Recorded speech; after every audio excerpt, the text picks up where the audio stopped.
So the clerk of court number, apparently they don't listen to, they just keep records. All right, I don't know how this shit works. So we're cold troll calling here. Let's call the district attorney. The judge is probably at court. That'd be so funny if his cell phone rang. 6010.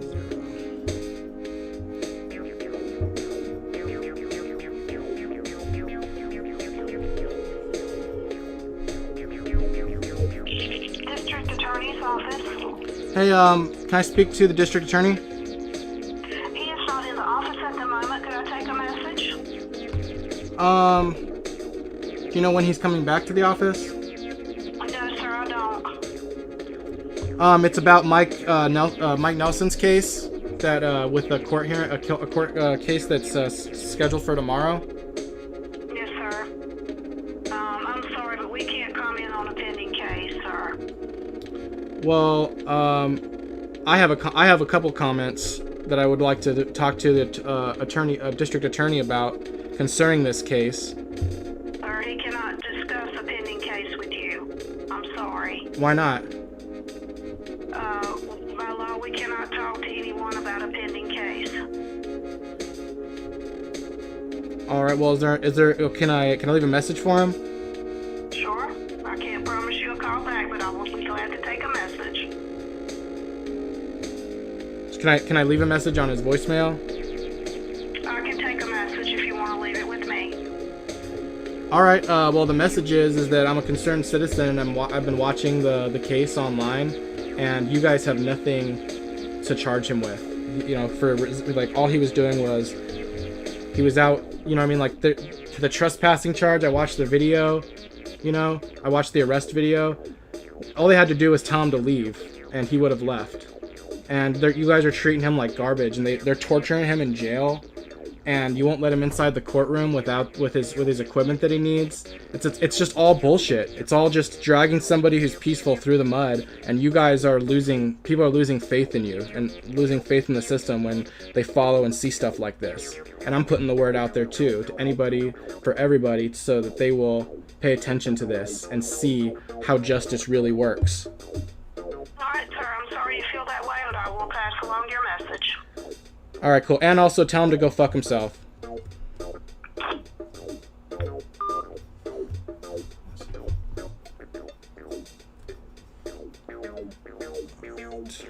Judge next. 336 634 6012.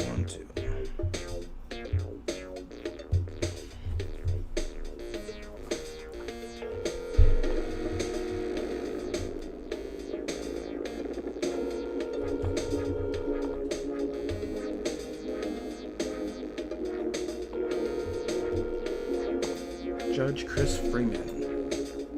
Come on, Judge. Come on, Judge. Pick up your phone, Judge. Come on, Judge. Come on, Chris. Come on, Chris Freeman.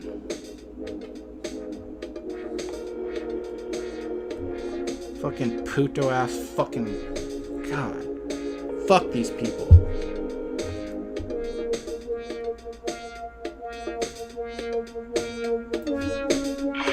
I've reached the desk of Penny Underwood at the Rockingham County Judge's office. Please leave your name and number, and I will get back with you as quickly as possible. Thank you. Record your messages when you are finished picking up or press code for Hi, Judge Chris Freeman. I'm a concerned citizen. I've been watching the situation as far as Mike Nelson's case, and it's kind of fucked up what you guys are doing. I'm just saying. I'm losing, like, me and a lot of people who are following this case. They're all watching, and they're all seeing how justice really works. You guys are crooks. You guys are scammers. You guys are harassing, torturing, and kidnapping. Well, you guys aren't kidnapping. I'm sorry.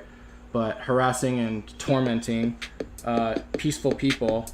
And you won't let him use his recording equipment even inside the courtroom.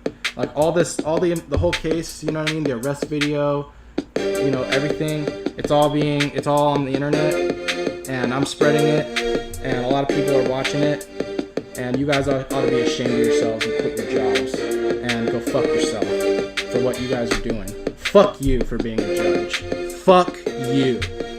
If you're still listening to this fucking message, seriously, fuck you for being a fucking bullshit, complacent contributor to these fucking thugs and this violent gang. Fuck you. Go fucking kill yourself. Your parents ought to be ashamed. Fuck you. And you ought to burn the fucking police for what they've done if you don't want them to come after you. So what's his name again? Benfield, Officer Benfield. You should burn that fool and burn the Madison Police Department if you guys don't want to feel the heat. So that's all I want to say, and go fuck yourself.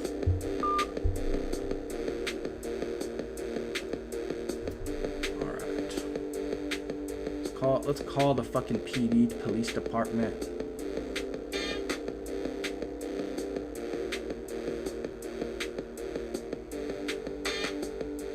Open 24 hours.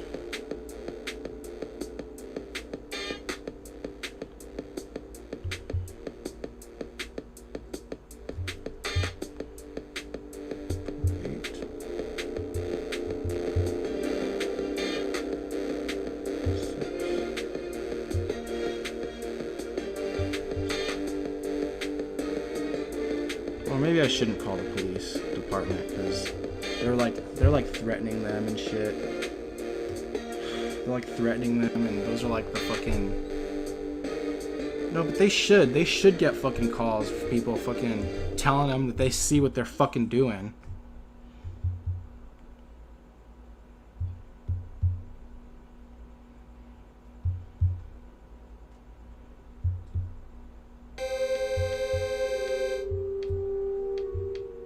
I just won't make any threats. This is a game more to my liking. Are you the famous Batman so intent on destroying my happiness that you'll Is Officer Benfield there? walk innocents to get No, he's paid? not. Let's find out. Yeah, can you take a message for him? Yes. I'm a concerned citizen, and I'm following Mike Nelson's case. And I saw the video, the arrest video, and he looks like a fucking little piggy. He's a fucking asshole, and we're seeing what he's doing, and he's gonna be burned for what he's done, for fucking assaulting and molesting people. Do you have an emergency or something? No, I don't have an emergency. I don't have an emergency. Just tell Officer Benfield that, and You have a wonderful day. and you ought to be ashamed of yourself. Go quit your job and fuck yourself.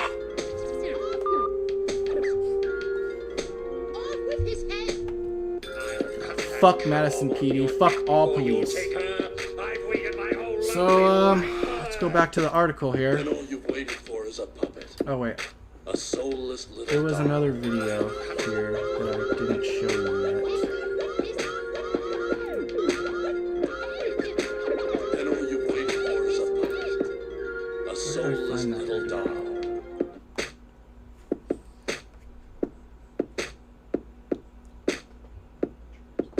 I mean, I wish there was more people I could call.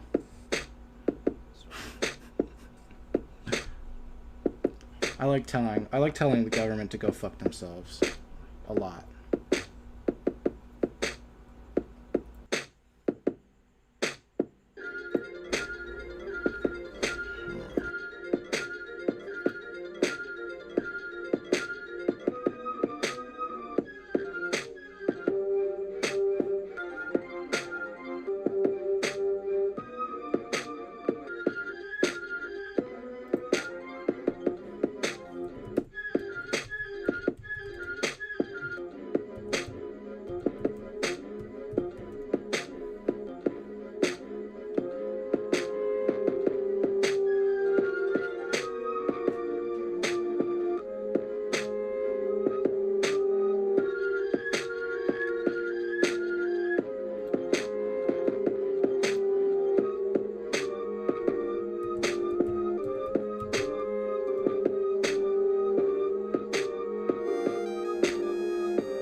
it going, everybody? Welcome to the show, to Mentally Illest Radio, where we not only discuss philosophy and occult psychology, but we also talk shit about the cops and the government, too. And today we got a good show for you. We're going to be talking about the police, but that's the topic for later. Now, the first off, we have... God, damn, this thing is annoying. Hold on.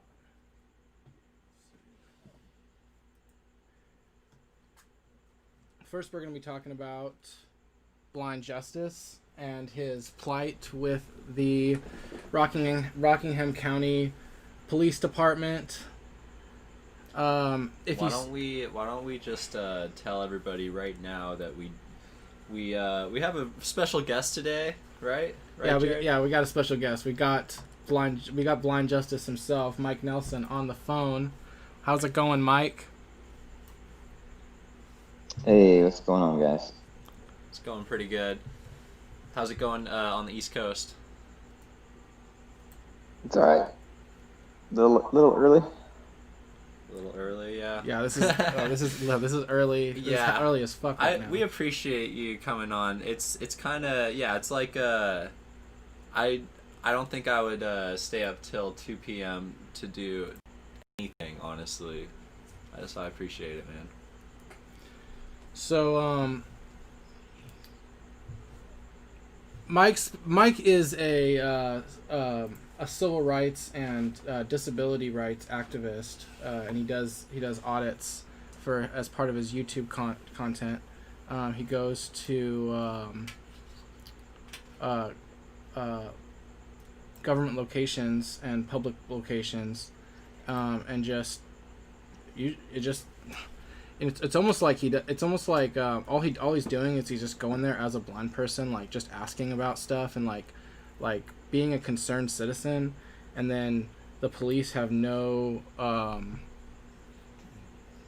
have absolutely no sympathy for disabilities, despite the fact that there's all these laws supposedly that you're supposed to follow when it comes to disability rights and disability accommodations. In actuality, all they really serve is the person giving them a direct order. They don't actually That's gonna be the whole point of what this is gonna show, is that police don't follow the law. They follow their direct orders, regardless of what the law is. Yeah. So the two rarely have to do anything with each other. So what happened recently, and you can check out Mike's channel and Blind Justice, and there's just videos upon videos of just interactions with police and the way that they respond to him. And so recently there's a story where him and his wife are just having a leisurely drive, trying to play Pokemon Go, and they chase something into a parking lot somewhere, and all of a sudden the officer pulled up behind him, and Officer Bensfield, who's like this squirrely-faced, bald, mustached little weasel kind of character, and he comes up to their window and starts like knocking on their fucking window with his fucking flashlight and scaring the shit out of them, like you need to roll your window down, and you need to like give me your keys, and like let us give us your ID and let us molest you or whatever. And they were just like no, we haven't done anything. Can we please leave? We didn't know you weren't supposed to be here. Just let us leave. And he's like, no, that's not good enough. You're gonna go through the process. You're gonna go through the process, whether you like it or not, because I'm the police. Yeah, like their authority was being threatened, and they had to like make the he's a blind guy, and all he's with is a defenseless woman, and they're unarmed, and I don't know if Officer Bensfield knew about him. It seems like he's been around, so he probably heard about him, probably recognized him. That's what I'm guessing. Like the fact that like, what do you think, Mike? Do you think that did Officer Bensfield know of you? Yeah. So at the time it was one of our first nights in town. It's a small little town. Madison's only got 2,500 people, and it's maybe 20 minutes north of Greensboro, which is like the second largest city in North Carolina, and second or third largest city. But in the Greensboro area, I did some work at the courthouse and in High Point, and so I was attacked 2 weeks prior to this guy down in High Point by the security and police and health department. Yeah, I saw the video. That was a crazy Yeah. video. I saw that, like that. Yeah, so through that, like, you know, they knocked me out. I wake up in the hospital 5 hours later, had a bleeding on the brain, and Oh, God, that was so hard to watch. we come to find out that they took me to a magistrate, they took me to jail, they took me back to the magistrate, they took me to jail, then they dumped me outside on the pavement somewhere unresponsive. And so, you know, I don't have ID on me. I don't have a driver's license for one, but I don't carry any kind of ID on me. And I wasn't responsive to be able to tell them who I was. So they didn't PID me through that whole process. And then 2 weeks later, we're finally moving into a house in this small little town in Madison. And it was one of our first nights out as a couple, out-of-state tags still had, you know, out-of-state tags on the vehicle. And yeah, this guy, I'm sure they were already pinging us just based off the tags, but then once he pulled up and saw who it was, that he Yeah. was definitely trying to make a point of trying to show the big city cops, you know, how we do it out here in the country. Oh man. Wait, you think he watched your YouTube videos, Well- and he's like, here's my chance to be on like No, it's YouTube more like, or something? More like you would have like a record, like an internal police record, right? Well, but if he's I seen think a it, little bit of both. I think. Yeah, So I think it's exactly. a little bit of He's- both. So, yeah, I think they're tracking definitely the activism and the YouTube stuff, but the law enforcement agencies talk to one another, and so they're like, hey, if available, you know, if you can, try to get this guy's ID, try to positively ID this guy, so we have it in the system, and we can, you know. Oh yeah, because Fuck with his life you've even never more. done that, right? Yeah, no, they've never. I mean, they put me in handcuffs a few different places. They've attacked me a few different places, and but they've never actually got an ID from me. They've never fingerprinted me or positively ID'd me until this event. Wow, But they so they even finally admitted got you. Fuck. after. props on they finally- props on they- holding they- out they- for so long, man. Yeah. So, but no. So this one that you're referencing here in Madison, in that church parking lot, they took me, instead of taking me to the magistrate, you know, straight to the they took me to the police department, which is only 2 minutes away, and. You know, in that video, he claims that he didn't have a supervisor, that he was a supervisor. Well, guess who was there at the station when we got there? The supervisor, some Lieutenant Smith, who happens to be the fire chief as well. So that's not good for the people, because this guy, you know, I was like, hey, this what this guy's doing is illegal. These guys just kidnapped me. You know, they attacked me and my wife. Like, there's no charges. You know, I don't even know why they say they've arrested me. So you need to take these cuffs off. And one of their body cams was beeping the whole time. So they have body cam footage of this whole interaction. And their supervisor basically saying, I'm just going to back my guys. I'm like, well, what's the charge? And he still didn't have a charge. And he said, well, I'm not going to let you go. You know, I'm going to back my guys. You know, and so just like you said, they don't care about the law. And you know, I was quoting the different parts of the Constitution they're violating, different federal laws that they were violating. And at one point, it wasn't Benfield, it was Michael. His last name is Michael, his first name Matthew. He said that they were aware of us, you know, and the Blind Justice YouTube channel through their captain, that they were tracking us already. So they admitted that, and I'm pretty sure it's on their body cam from that discussion. But it's just crazy, man. It's definitely retaliatory.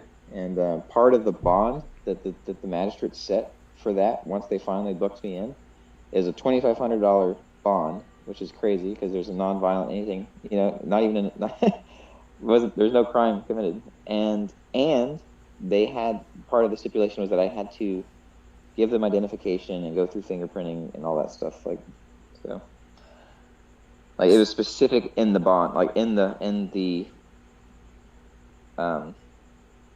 stipulation of getting released from jail. Part of the bond arrangement was that I'd have to give all kinds of identification. Oh, this is when this is the second time when Officer Bensfield arrested you, right? Yeah. Yeah, yeah. Yeah. No, what they yeah, I mean, what so what of course, like, yeah, getting your ID is like the first step in the process of basically like what's the word? Like de like man, there's a word. De-escalate. Well, yeah, it's like handling you as like a problem or something, like, as you know, like they get your ID and then they have like a way to fuck with you, and it's just like, yeah, this is the problem with. Oh, for our listening audience, I'm sorry, I didn't do a good job of explaining who Mike is. Mike is an ex-vet, Special Forces, I believe, right? You asking me? Oh yeah, we weren't you Special Forces? I'm neither going to confirm nor deny. Okay, all right. Well, he's an yeah. ex-vet. He's blind. He has chronic pain and memory problems from brain damage from his time in the military. So did I say that as a blind vet, he gets really interesting encounters that way. Okay, yeah. So for our listening audience, I don't know if I and yeah, what he's facing, like we should probably go into the rest of the story, because it doesn't end there. You were detained that night and taken into custody. So can you like tell us what happened after that? Yeah. So the whole thing was that he was all about the ID. You can watch or listen to the video, and we asked him, what crime you suspect us of, and it's like, I just need to run you for warrants. You could be wanted for murder. He says multiple times that he just wants to run us. So my wife provided her driver's license. She put it up to the window. That wasn't good enough. He's like, no, give it to me, and he threatens to smash the window out. We counted it with the attorney. There's about 25 different threats that he makes before she finally rolls the window down, and she even says before doing so, it's like, I'm afraid if I roll it down, you're going to rip me out of the car. And he's like, no, if you roll it down, I'm not going to rip you guys out of the car. Well, as soon as it goes down, he reaches in, unlocks the car, reaches over, takes the keys out of the ignition, unbuckles her, grabs her, pulls her out of the car, puts her in cuffs. Somebody's like doing the same thing on my side, grabs my phone that was recording and throws on the dashboard so we couldn't record anymore, and then rips me out. And it's like 30-something degrees. It's like February. And so then they try to, at that point now they have 4 guys. So it's Benfield and Michael from Madison, and then 2 guys from the neighboring town, Mayodan. And she called the sheriff's office and got them on the speakerphone and the car phone, because this guy was just like out of his mind, super aggro. We're like, surely, he said there's no supervisor from his department. So like, we'll get the sheriff's department out here. And we have no, usually calling the cops isn't a good idea. The only time that we've ever called the police or law enforcement is on the police. Is like whenever, it's like, hey, you guys need some supervision. Let's call your next level up and get somebody out here maybe that knows how to not fuck this up anymore. And the sheriff basically said, hey, you just do whatever the guy that's threatening to hurt you, just do whatever he says. And none of them came out. So we were outside. They tried to convince us that I had to give some kind of ID, and I told them, no, absolutely don't. There's the 4th and the 5th Amendment, and what you guys are doing is criminal, And then they tried trespassing. I'm like, well, are there any signs? Like, well, no, there's no signs. Like, okay, we were leaving. You stopped us from leaving, so you don't have trespassing. So what else you got? And like, well, obstruction. You're obstructing by not giving ID. I'm like, I'm not required to give you shit. So they arrested me because I would not give them an ID, and then. They lied to the magistrate a couple times. I dispelled that at the window with the magistrate. The magistrate agreed with me. What did they about lie the about? Constitutional argument. So first he had 2 at bats when I was there, and I believe that's on their body cam video too. First, I think he said.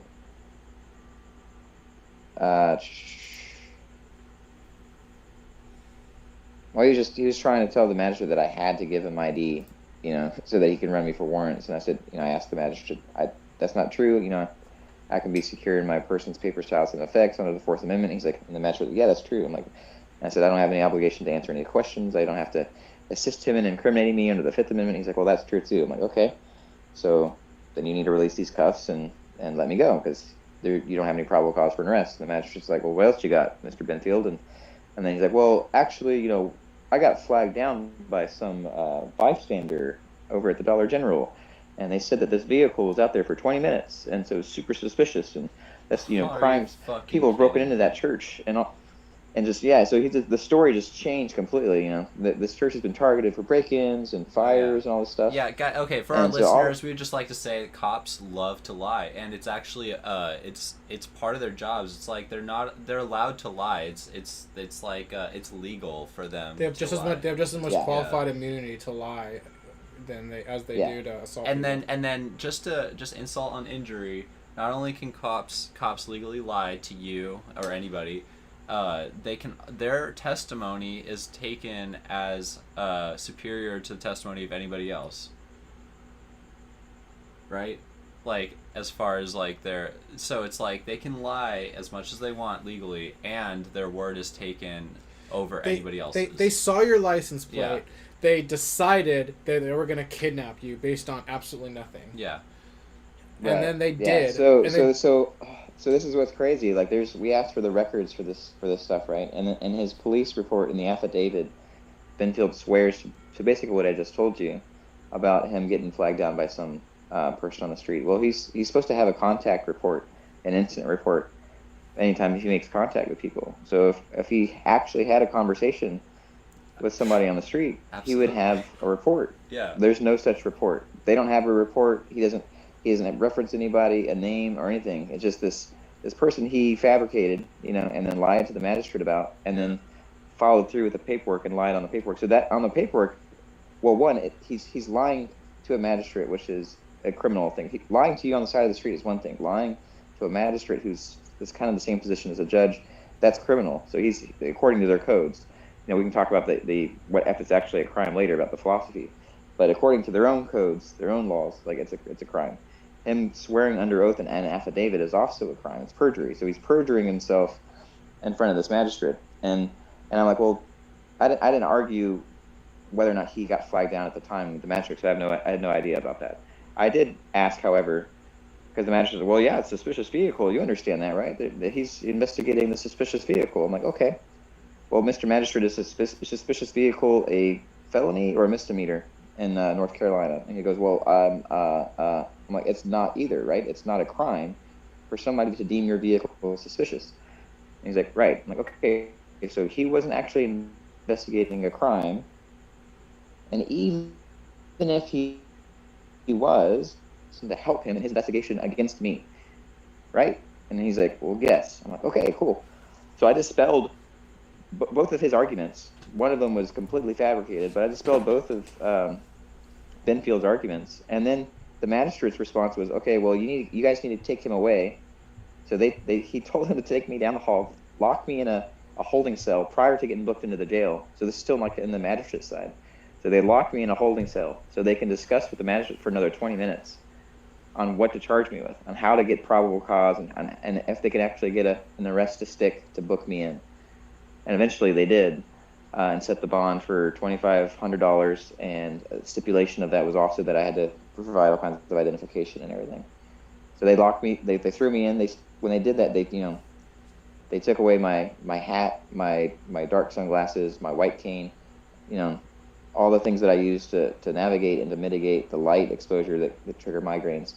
And then in the jail, I was having a migraine, and they stripped me completely naked because I was unable to answer their questions for the medical intake.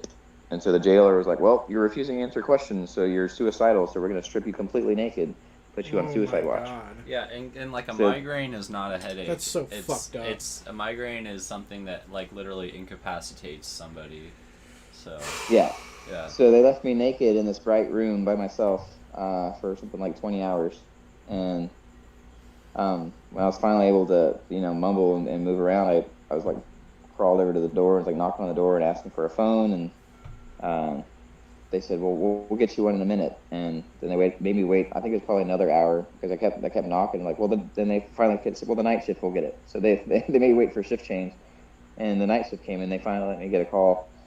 And that video, there's a little video on the channel of me calling the wife. I'm like, hey, I think they're probably gonna try to kill me in here. Yeah, it's a really sad. normally It's I a wouldn't. really heartbreaking thing, kind of audio to hear, honestly. Yeah, it Yeah. is. You're like I'm not safe. Yeah. I'm on suicide watch. If I die, it's not because I did it. Yeah. Was there any other torture after that?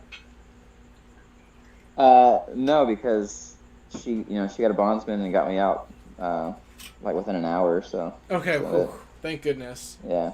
Man, fuck that. Yeah. So, Yeah, so- but I mean, they have body cams. So there's actually a fresh update that we haven't even released to the channel yet about that. Because yesterday, I was out doing some recording in Rockingham County with Jeff from NC Tyrant Hunter channel, and we asked the sheriff's department about reviewing the body cam footage from the jail, and they're like, "Well, have you put in a request?" I'm like, "Yeah, we put it back in February, back to your guys' county manager and the county attorney." And they said we had to set that up to review it because they don't release it. It's not part of public record here in North Carolina. They lock that shit down. So it's crazy. You can't actually get it released without a judge ordering it. But you can review it. And if you can see, you can do it yourself. But if you're like me, you can't see, you can have somebody come with you to review it. So we got a response back really fucking fast, like within an hour or so, from the sheriff's department, saying, one, that the security cameras get deleted after 30 days. Stupid. So that's false. They're saying they don't have anything from the jail from that. But the body cam footage, because I knew they had body cam footage, they said that they're denying me access to have my lawyer review the body cam footage when they had me in the jail, which is also do they have illegal any against reason? their code. What the fuck? But the current situation that we're trying to get help with now is they still have this case pending. So the DA is a co-conspirator because they know there's no probable cause, but they're pursuing it anyway. So this is prosecutorial misconduct. They're violating their oath of office, and so they're still pursuing it. It's currently set for October 2nd, and I've tried to gain access at earlier court dates, and they denied me access to the courts because I use assistive devices, different cameras, different sonar, different things that help me navigate and take notes and access notes, because of the different disabilities I have. And they denied me access because of those devices. They told me, I have to leave them outside or whatever. And the latest that we have from this judge in the case, quote unquote judge, his name is Chris Freeman. He sent us a letter saying that if I go to the court with my devices and use them, that he'll hold me in criminal contempt, which basically means he's threatening to arrest me if I try to go to court to handle the matter. And That's so fucked up. they Outrageous. reset it. It was going to be October 14th, and they moved it to the 2nd, so they moved it up sooner, and they put it on a Friday specifically. They wanted it on a Friday because they're still planning on arresting me when I go to court. And if you get arrested on a Friday, which I was initially, that time when we were playing Pokemon was a Friday, they try to hold you over the weekend because they claim that no judges are available to hear the case until Monday. So, yeah. Well, I want to know, have you reached out to any civil rights groups, I don't know, ACLU or anything like that? Yes, so the ACLU is super slow. They get a ton of I'm sure. they get a ton of traffic. We have people that have connections to people that directly involved with the ACLU, that work with the ACLU, and so they're floating the case to them. I'm part of a few different other organizations like the Blind Veterans of America. There's the National Federation for the Blind. I've got some friends that are connected, and they're trying to pull resources because they have legal teams that help with stuff like this. And Okay. it's just we've reached out to as many disability rights groups that we can think of, and civil rights groups. People think, it's funny on the comments. They're like, "Oh, just sue. It's a clear civil rights violation. Just sue." Well, there's a few issues with that. Like, finding a civil rights attorney is difficult. Just finding one, period. You can probably Google and get a whole list of different attorneys that may pop up on a Google thing, or may have a spreadsheet somewhere saying that this attorney is a civil rights attorney, and you call them and say, "Hey, do you do this kind of civil rights case?" And they may have had an advertisement that they do it, but a lot of them don't. And a lot of, even if they do it, a lot of them are very particular on what kind of cases they take.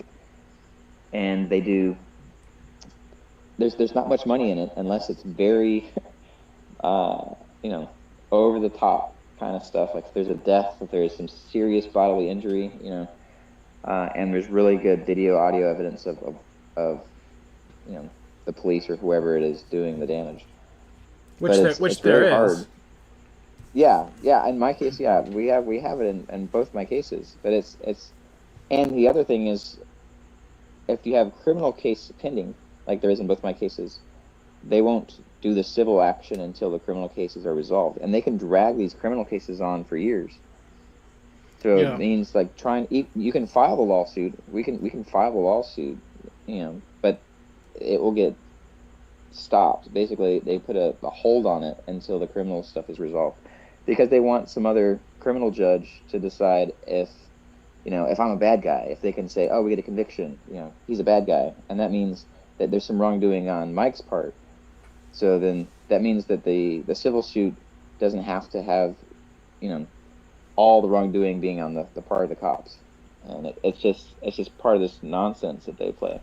So it's like a show for the public. Yeah, like oh, he was arrested at the courthouse because he wouldn't comply with the court orders to not record inside the courtroom or whatever. They really don't want you to record inside the courtroom. And also, like, I've been paying attention to a lot of your critics.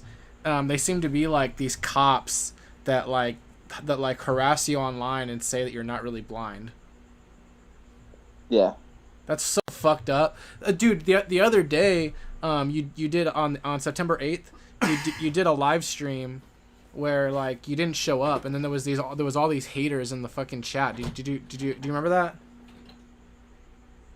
Yeah, that was yesterday. So I prep when I'm going out recording. I prep a live in case shit gets crazy, like something pops off, like the incident in the health department. You know, 2 weeks prior to the Madison incident, the one in Gulfport County. Yeah. That initially wasn't live. You know, I have the GoPro going, and if things go crazy, I'll turn the live on, and so people watch that go down live. They watch them. You know. That's so dude. That's that brings a lot of context to your live videos. The fact that like you do that, and and that is something that you can do. Like when you're dealing with the police, you go live so that, you know, like. Yeah. And that's like video. That's video evidence. It's like a defensive measure. I mean, oh my god. Yeah, it's an extra witness, and if I'm live, I have, you know, potentially hundreds or thousands of witnesses watching for me. And even if it's not a situation where I think it's too crazy or too hairy, sometimes I'll go live if I'm trying to find something, you know, find a sign or find the right entrance or something. And I'll go live. I'm like, hey guys, this is where I am. I'm trying to find this. Help me find it. And people will help me find it through that. So like the YouTube Live, I've actually used specifically like real-time assistive device. There's another app on my phone called Be My Eyes, and it does just that, where I make a phone call, and then one of, you know, a few million sighted users will answer, and they'll look through the camera on my phone and help me find whatever it is I'm trying to find. Whoa, that's crazy. Whoa, that's pretty cool. Yeah.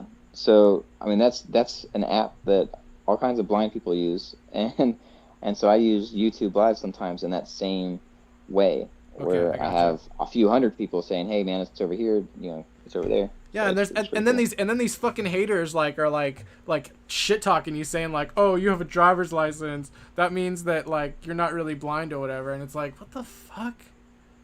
Like, damn, man. Like, and it's like, it's easier for them to believe that, and I wonder if the court people or the judge secretly believes it, where he's like he would rather believe like, oh, this guy's just faking and trying to waste all of our time to make a show out of, you know what I mean, whatever, like he's doing this to fuck with us. Like, that's easier for them to think that than to actually like come to terms with the fact that they have no sympathy for disabilities, absolutely none. Right. Like they can't acknowledge that they have no sympathy. And so it's crazy at every step of the way. You know, at the initial stop, I made it clear I had disabilities, and that you know, we requested a disability coordinator to help these cops navigate this without trampling rights any more than they were, and they're like, well, you don't even know what that is. They have no training on it. They don't have a coordinator, which is a crime. Like it's against the law. And they just have no training on what to do with disabilities. I got a copy of their policies, like their department policies. They have nothing in there about anything with anybody with disabilities. It's pretty ridiculous. And so we found that out with them. Same thing with the sheriff's department. With the jail, the magistrate refused accommodation. I have a disability advocate that was able to call in and discuss, talk them through how to help, how they're legally required to offer me accommodations and not to take away my my glasses and my protections from the light and things like that. But he outright refused to.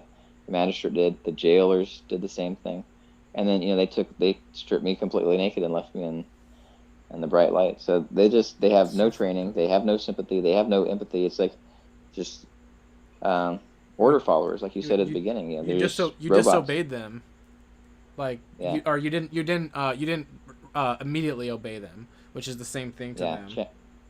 Challenge their imaginary, their perceived authority, and it's really sad. Anyway, so basically, the other solution is that to get people to call the offices, and you have some friends online who have started. I'm sure that there's other versions of that, but on Facebook is the one I know about, the Call Flood Network or the Breathe Free, Blind Justice. There's the Breathe Free one, and there's the Blind Justice Call Flood Network, but it's basically just putting out the word. That you can there's specific numbers that you can call. All right, let's put them on this notepad document right here. No, I think I can find it if I just bring it up online. That's okay. Let's do that too. Let's just put something visually that shows it. Yeah, but I need to find it. Yeah, so you can redress your grievances with the situation. You can call, whether we want to call the police department or the sheriff's office or the judge's office or the administration of the court or the disability coordinator at the court. I think we have all those contact points. Do you think in the description of the video? I can put all that information in the description as well. But no, I'm saying they're in our description too. If you need to find them, they're in the description of our video. Oh yeah, and the most recent one in the recap one that's on there too. We'll copy paste it. Okay. Oh yeah, that's right. So yeah, these numbers that you can call here. Let's see. Okay, the Rockingham County Judicial Center, and then here's the numbers for that. The district judge Chris Freeman. There's his number right there, 336-634-6012. The district attorney. District Attorney's Office, which is 336-634-6010. The Judicial Center, or the Clerk of Court, which is 336-634-6000. And then the last two, the Rockingham County Sheriff's Office, those are the ones that kidnapped him, 336-634-3066, and the Office of Josh Stein, Attorney General of NC, which is 919-716-6400. And I think there's also another one for the Madison County Police Department as well. You can call. The point of calling, and also, do you think that people should *69, or not *69? What's the one where you can block your number? Call as a blocked number. I don't know. Is there any? I just want to ask you. Do you think that there's any risk in calling anonymously? You think they have like a what do you call it? A caller ID where they can look your number up with their government computer and find you you as a dissident and mark you and put you on a list or something. Right. So is it in the realm of possibility? Yeah, absolutely. They have that. Technology is available. I don't know whether these small towns have that here. But you can take measures to block your number, have it unlisted.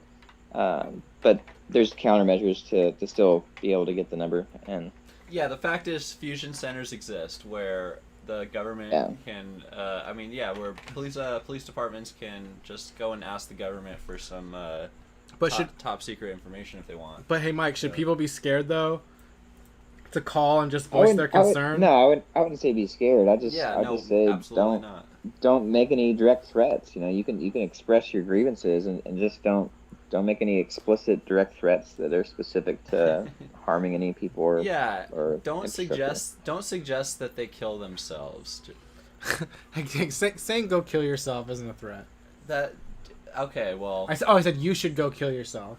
I didn't say go kill yourself. I said you should go kill yourself. Anything extreme, anything vitriolic, in my earlier video, I called as a troll. I troll called because that's what I would like to do. That's what I like doing. That's what you would like to do, yeah. Like, because fuck these people. The whole point of the call is to just tell them that there's a person watching. That's the only thing your reason why you're calling is put pressure on them to know that there's one more person that called them, that told them that they were watching. Yeah. Yeah. And that's the thing. Like, when I think about this, I don't think, like, honestly, like, I'm sorry, but I'm just gonna just be completely brutally honest. Unless you're like, an activist or a libertarian or an anarchist or someone who is actually values freedom, which is very few between. It seems like people just, first of all, don't care, or if they do care, they're like, they don't care enough to like even make a call like this, like, because they don't want to get involved at all. They don't want to like, this isn't their problem. They don't see how this is connected to them.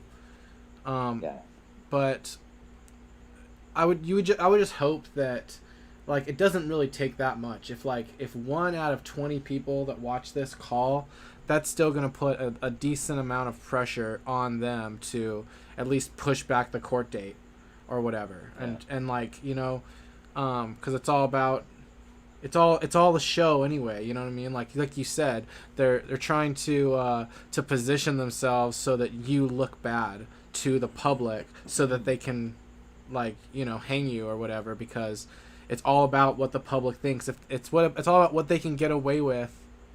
In the court of public opinion. In the court of public opinion, yes, exactly. The court of public opinion is the local state level government. It's all just public show. It's all public show. All the court meetings and the, like, you show up and then they tell you, they tell you everything they're gonna do with the city planning or whatever, and they have these fancy buildings. You have to go through security, and then it's this big fancy courthouse. People have to wait their turn to come up and talk, and it's all set up to convince you that you're a part of it and that they represent you and that it's all fair and just. But it's all just for show, like we said. It's all to create that perception that it is. So this is to, because they don't even, because like we see again and again, they don't follow their own rules. Can I just say, this is to mark a transition in our conversation. We have given you all the information that you need to act, but now we really want to open up the discussion about what it means to act and the different philosophies about the best course of action. And Jared has outlined that there's 2 different courses of action. There's there's working within the system. Oh, wait! I don't want to go to that yeah, point. Yeah, later we're going to talk about the 2. I thought that's where you were getting to. Okay. Well, no, I wanted to make sure that we're finished covering this before we move on to the main. Yeah, topic. I think we're good. I put something in the chat though that it's a video link to. You guys familiar with Jordan Peterson?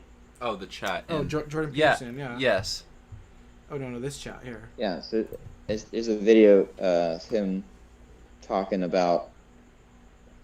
Just kind of people's our ideas of ourselves and how we try to associate with the hero in stories, like whether it be fiction, like novels or TV or movies, or even if it's history, looking at history. we want to believe that if we were in Nazi Germany, that we would be the rare few that would go try to save, Anne Frank and her family, instead of, statistically speaking, most of us would be the jackboots. Most of us would be the Nazi. Most of us would be the guy in Auschwitz, that was holding a gun to the Jew's head, or torturing a Jew. And so, speaking from personal experience, I was that guy in the U.S. military. I tortured and killed people. So that we don't want to believe that we're that monster, but we have that capacity. Absolutely. And most people are gonna default and act in weakness and out of fear and submit to the tyranny and not stick up and not stand and not make a simple phone call like you're saying. And it's just, so that video is real interesting. It talks about just the psychology of it a little bit. So you don't have to play it now, but if you want to, where did you send us that? Yeah, we don't see it in the chat actually in either the It's in the Zoom meeting chat that we're in. I can text it to you if you want to. Yeah, go ahead and text it to me, and I'll look at that. Oh wait, here, chat. There you go. Yeah. Did I find it? Okay, there it is. Found it. All right, cool. All right, so before we move on though, I wanted to actually talk about how blind justice started. Because first, before I talk about that, just again to reiterate that if there's anything that you can do, it's like stuff like this, like this is like like Mike's. We're gonna talk about two different perspectives later when it comes to like what is the most effective and the pros and cons when it comes to how you want to relate to government, because it's like this violent gang that's like imposed itself in your life and thinks that you're born with with their number on your forehead, and that you're actually you never owned yourself. You were just, you know what I mean? Like, so, and the way that you relate to these people is either going to be to participate and try to like challenge and push back and like be the kind of be like Ron Paul, who like sits there in Congress and says no when something is being passed. Like, get into politics so that you can be the voice of reason for pushing back the the New World Order agenda as long as you can, because you have a voice when you're in government, or challenging like laws and showing the ways in which it could be improved to try to attempt to create new laws to improve it, and like there's like people think like, oh, that's doing something, like there's that, and then versus what my perspective on it, which would be just completely withdrawing all relations in support of government and law enforcement. But either way, this is an example right here of not necessarily like doing what Mike does, which is putting himself directly, like, I mean, it's almost like he doesn't even try to, like, even though he does, because he goes to these places. But even when he's walking around, sometimes he just has to put his phone to prep a live show, just in case, because he's made a name for himself because of his videos or whatever. Now the police, like, they'll fucking see him and then they'll like think to themselves, should I fuck with him today? He is a fucking blind vet or whatever. So like he's in a way, like, he chooses it, but also like either way they still would fuck with him. He's just making content out of it. But you don't have to. The Madison one, that we were just in the parking lot together. We weren't doing any activism. It was just one of our first nights in town. So, didn't have a live preps then because we were just literally a few blocks from the house. And yeah. Yeah. And you don't, but you don't have to. You don't have to go that far. All you have to do is be a voice to the government with an anonymous call, to help people, because it's like paying it forward with your karma. You never know when you may find yourself being dragged through court, which is one of the worst things anybody could fucking go through. Like they literally make a show out of it. They make a whole like list of jobs to put people to work with it. All this paperwork and all this things that have to be planned, and and then they drag it out with like, you know, they push the court date forward, and then they sneak it back on you and try to get you so they can get a warrant for you, and it's fucked up, and nobody wants to be dragged through it. And if you were dragged through it, you would want people to help you, because the thing is that like we can exploit the fact that because it's a big show, because it's all based on perception of the court of public opinion, that can be exploited in the sense that the most important thing to these people who want to extort you is to keep up the public opinion, the spectacle. The spectacle, yes. So, if the spectacle is challenged, they will sacrifice. They'll sacrifice someone and throw someone under the bus, so that they can still look good or whatever. They'll get out of it. It's like a way of, like somebody like grabs a fish out of the school of fish, and then the rest of the fish all gang up, but don't actually do anything. They just position themselves around the predator, and the predator gets scared and lets go of the one fish, because, you know what I mean, he figures he can't take them all or whatever, like or it's that they figure that they can't just arrest somebody if everybody's watching, you know, and for nothing. They can't arrest somebody for nothing when everybody's watching. Generally, these government people are spineless, and so they have no charges. They have no primary charge. The only charge they have is resisting arrest, which many people have been literally like you know, like sentenced to prison for like 20 years over, I'm sure. You know what I mean? Because nobody was paying attention, you know.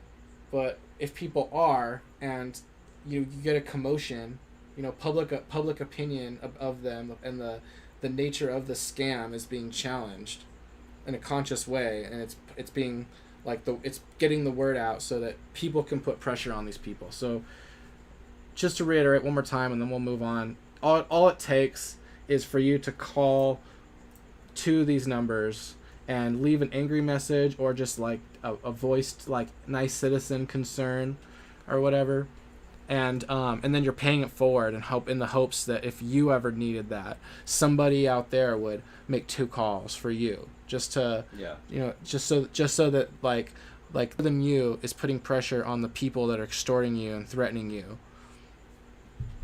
So it's like, you know, pay it forward. You call anonymously, and you don't necessarily have to be mean or whatever. Just be a voice that says, "Oh, I see what you're doing." So to move on, I wanted to ask you, Mike, what started the YouTube channel? I think we've already answered that, the fact that, like, you know, but what made you decide to be an activist for disability rights? So it started a few years ago. We were in Washington State, and this city that we were in, we got word that the council was trying to pass some ordinances to target the homeless specifically, and make it illegal for people to sit on the sidewalk and all kinds of nonsense. So I started going to council meetings and, you know, asking questions, and going to not just the council meetings, but their little committee meetings, and ask them like what the hell they were doing, and you know, point out the immorality of what they're doing and the unconstitutionality of what they're doing, and trying to hold them to account. And they didn't care. They rammed it through anyway. So I told them, you know, they can expect there to be protests and more outcry. And the next day I was out sitting on the sidewalk and violating their ordinance they just passed, and I sat on the sidewalk for, I think it was like 70 days, in front of City Hall and all over downtown. And we had, at different points, different people, you know, numbers of people joined us for that. And there was all kinds of different activism and protests and marches that we did throughout that summer. But that's kind of what started the activism. So did you see like any like stuff. results from it, from like all the marches that you did, and like did you see some kind of a result that made you think like? So Well, so there was a few people that were participating that were connected with like the ACLU there, and they brought forth lawsuits against the city and won like some monetary gains and some concessions. It was really funny because like they, not only is it immoral and unconstitutional, but the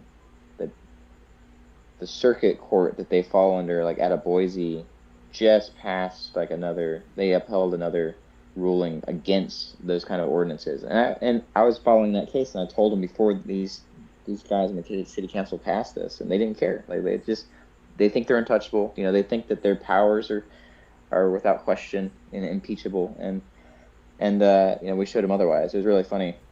And so we started to investigate other areas of local abuse and misconduct, and it just kind of, it grew from there. And we're just doing it via Facebook and doing Facebook Live. And you know, the wife was backing everything up to YouTube. We didn't think anything about the YouTube platform for a while. It was probably maybe had less than 100 subscribers for about a year, and then somebody got a hold of it, and then it kind of blew up. So we kind of switched over to primarily YouTube and expanded the focus a little bit to different areas, and I kind of found more of a niche in the disability side of things, because just in daily life, like anywhere I go, if there's a disability access issue, whether it be from a visual impairment standpoint, or you know, not having wheelchair access, or anything for the hearing impaired. And so I just kind of started to study more on that and figure out what the requirements are, what their legal requirements are. And I run into things in the private sector, but they're almost always immediately willing to correct and accommodate the situation. Where in the public sector, they just say, it's probably 40% of the time they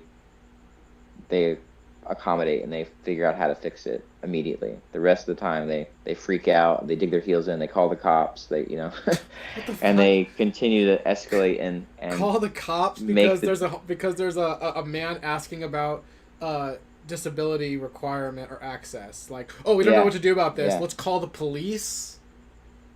Yeah. So that's kind of how the channel has gone.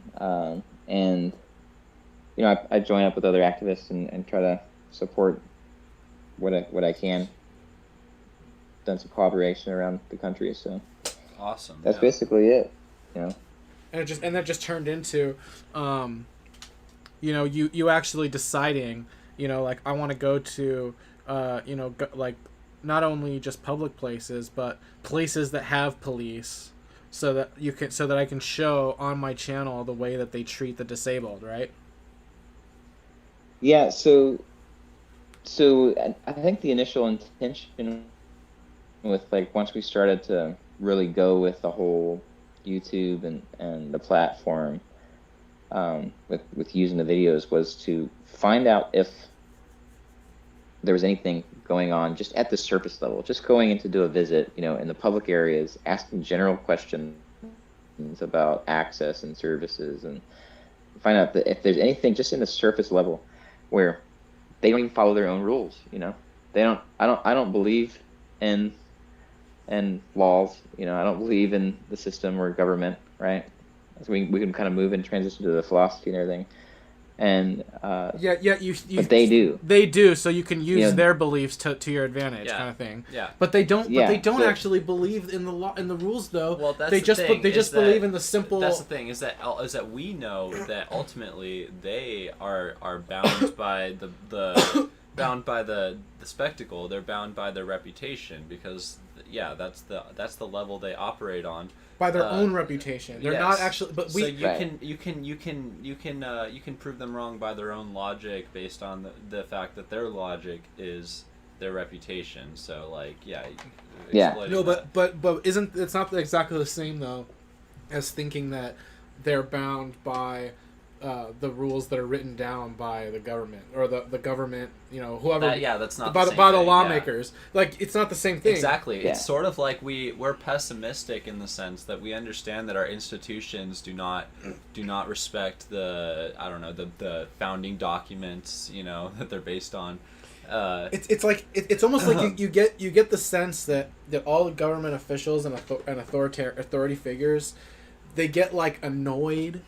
They get like annoyed, like very irritated at the fact that anybody would actually press them on the law. Like, because really, that's the scam. Like, in actuality, what they actually believe is my word is the law. And my commanding officer, whoever gave me an order, that's the law. And our club. That's what they really believe. And anybody who would cite the law to them or try to hold them accountable to, or to actually make the mistake and think that police, like, because they swore an oath to the Constitution, that they actually believe that they are bound by that oath. That they're not just like, psychopaths who don't give a fuck about putting their hand on the Bible. Like, they don't give a fuck about that. They're just like, oh yeah, this is what people do to become a cop. And I think we actually have a video too on the channel of me talking with the police chief, and it was one that actually put his hands on me, and but so I asked him. He was a new police chief. And he was having like a town hall meeting to try to get to know the people and kind of present his vision for the department and all this. So I asked him if when his officers violate the law and the Constitution, like, and break their oaths, if he would hold them to the same account as he does every other person, and would have them arrested and have them go through the same due process system that they do other people. And his response, like, it's on the channel, it's really funny. His response was, "I'm going to hold them to our policy." Like, and so I asked him again. I'm like, wait a minute. So I'm asking you, are you going to make sure that they follow the law and hold them to the law as law enforcement? Or are you just saying you're going to hold them to your policy? And he said, no, we're going to hold them to our policy. And then he doubled down. Like, and it's crazy. I mean, that's a funny video. It's on the channel. But Wow. Yeah, no, I remember that. Yo. I just want to say, okay, so like I saw that video. He's kind of admitting there that like in his realm, he follows an administrative policy that has nothing to do with the public law, the law that's on public record, right? Like, right. So, yeah. I mean, like, I feel like that's almost like, that's not even controversial to say at this point. It's almost like, to have a fucking above, or to have a fucking average IQ at this point would mean to understand that our legal system operates on like multiple levels. There's the level of how the law works if you're a politician / part of the executive branch, like part of the state, part of the police, part of the military, and then there's how the law works if you're a civilian, and then there's how the law works if you're a rich civilian, and there's multiple levels. If you have two brain cells to rub together, you can see that. So and that's sort of like, every conspiracy theory, every like QAnon, everything that's becoming very, very, very fucking popular at the moment has to do with I guess just the popularity among the rubes, among the base population of the unwashed masses of people who don't normally care about this shit and don't normally ever have anything to say about any of this shit. They're starting to just be like, oh, okay, yeah, shit's corrupt. It's like there's nobody out there who. But Trump is on our side, and he's secretly gonna take out the bad guys behind the scenes. Yeah, so like 2020 is a transition where we gotta get the good guys into office. There's no longer such a thing as a person who has faith in the system, because everyone has a base level of pessimism about base level understanding that we need to fix the system because the system doesn't work. Yeah, right. Yeah. So, but it's gone beyond fixing. I think like it's gone beyond that to the point where it's like we need we need to fix the system, but we need to do it by like basically like working outside of the system. You know, it's like working with the system. Okay, well, That's what everyone's like, the whole reform the police thing, where it's like or defund the police, either reform the police or defund the police. It's like if the whole defund the police, by the way, is setting up for private police. People who as little as 4 years ago would never ever have thought of like going against their government, going against the status quo. They're now out there at protests for all kinds of issues. And, like, the thing is, like, yeah, everyone is trying to change the system. Either through protesting or through voting. Yeah, it's like getting into government. What you see as methods that are totally ineffectual, and I agree, like, like mass protests, electoralism, these things that I agree are ineffectual because they've proven to be. The fact is, there's millions of people waking up to issues of, the system that I've lived in comfortably my whole life turns out to be not for me and is totally corrupt inside out and is actually working against my interest and the common interests of people that I care about. So, like, these people, they're not going to go straight to the wise answer that you have, that you can't use electoralism, you can't use protest, you have to move directly to direct action. They still have to go through these phases. Well, I mean, isn't the whole civil rights, disability rights audits of places? Yeah. Isn't that kind of like protesting though? That's what I'm saying. Because it's like maybe I can point out through my videos the contradictions. A way in which the service isn't working, so that somebody will notice it was in the system and try to fix it and be like, oh, you know what? That actually doesn't work. We actually do need a disability coordinator there, because just look what happened when there wasn't one. So maybe like it'll convince people in government to make these changes necessary to accommodate the disabled, right? So a part of it is that, like, and I think that's a stair step. I think like when like your brother was saying, like some people need to grab them by the hand and you need to take them step by step to that end point of, okay, yeah, we don't need masters anymore. We don't need this system at all. Let's get rid of it. And some people can make that leap. I think some people can be like, oh shit, but they need something to spark. They need a wake up call. They need a shot heard around the world. They need, if it's watching a blind guy get his ass beat and put in a fucking hospital with a brain injury, then, and that's the wake up call, then okay, I'm okay taking one for the team. If it's having discussions with the drone, because I'm not just trying to help wake up the audience, the YouTube audience, the people that watch on the internet. I truly care about the human being that I run into that is in costume, that is a drone, that is an order follower, because I was that order follower and I did way worse. And I've had conversations with cops and people like, hey man, like, I sympathize with you. Like, I understand the whole just following orders thing. I fucking murdered people. I tortured people. I terrorized people.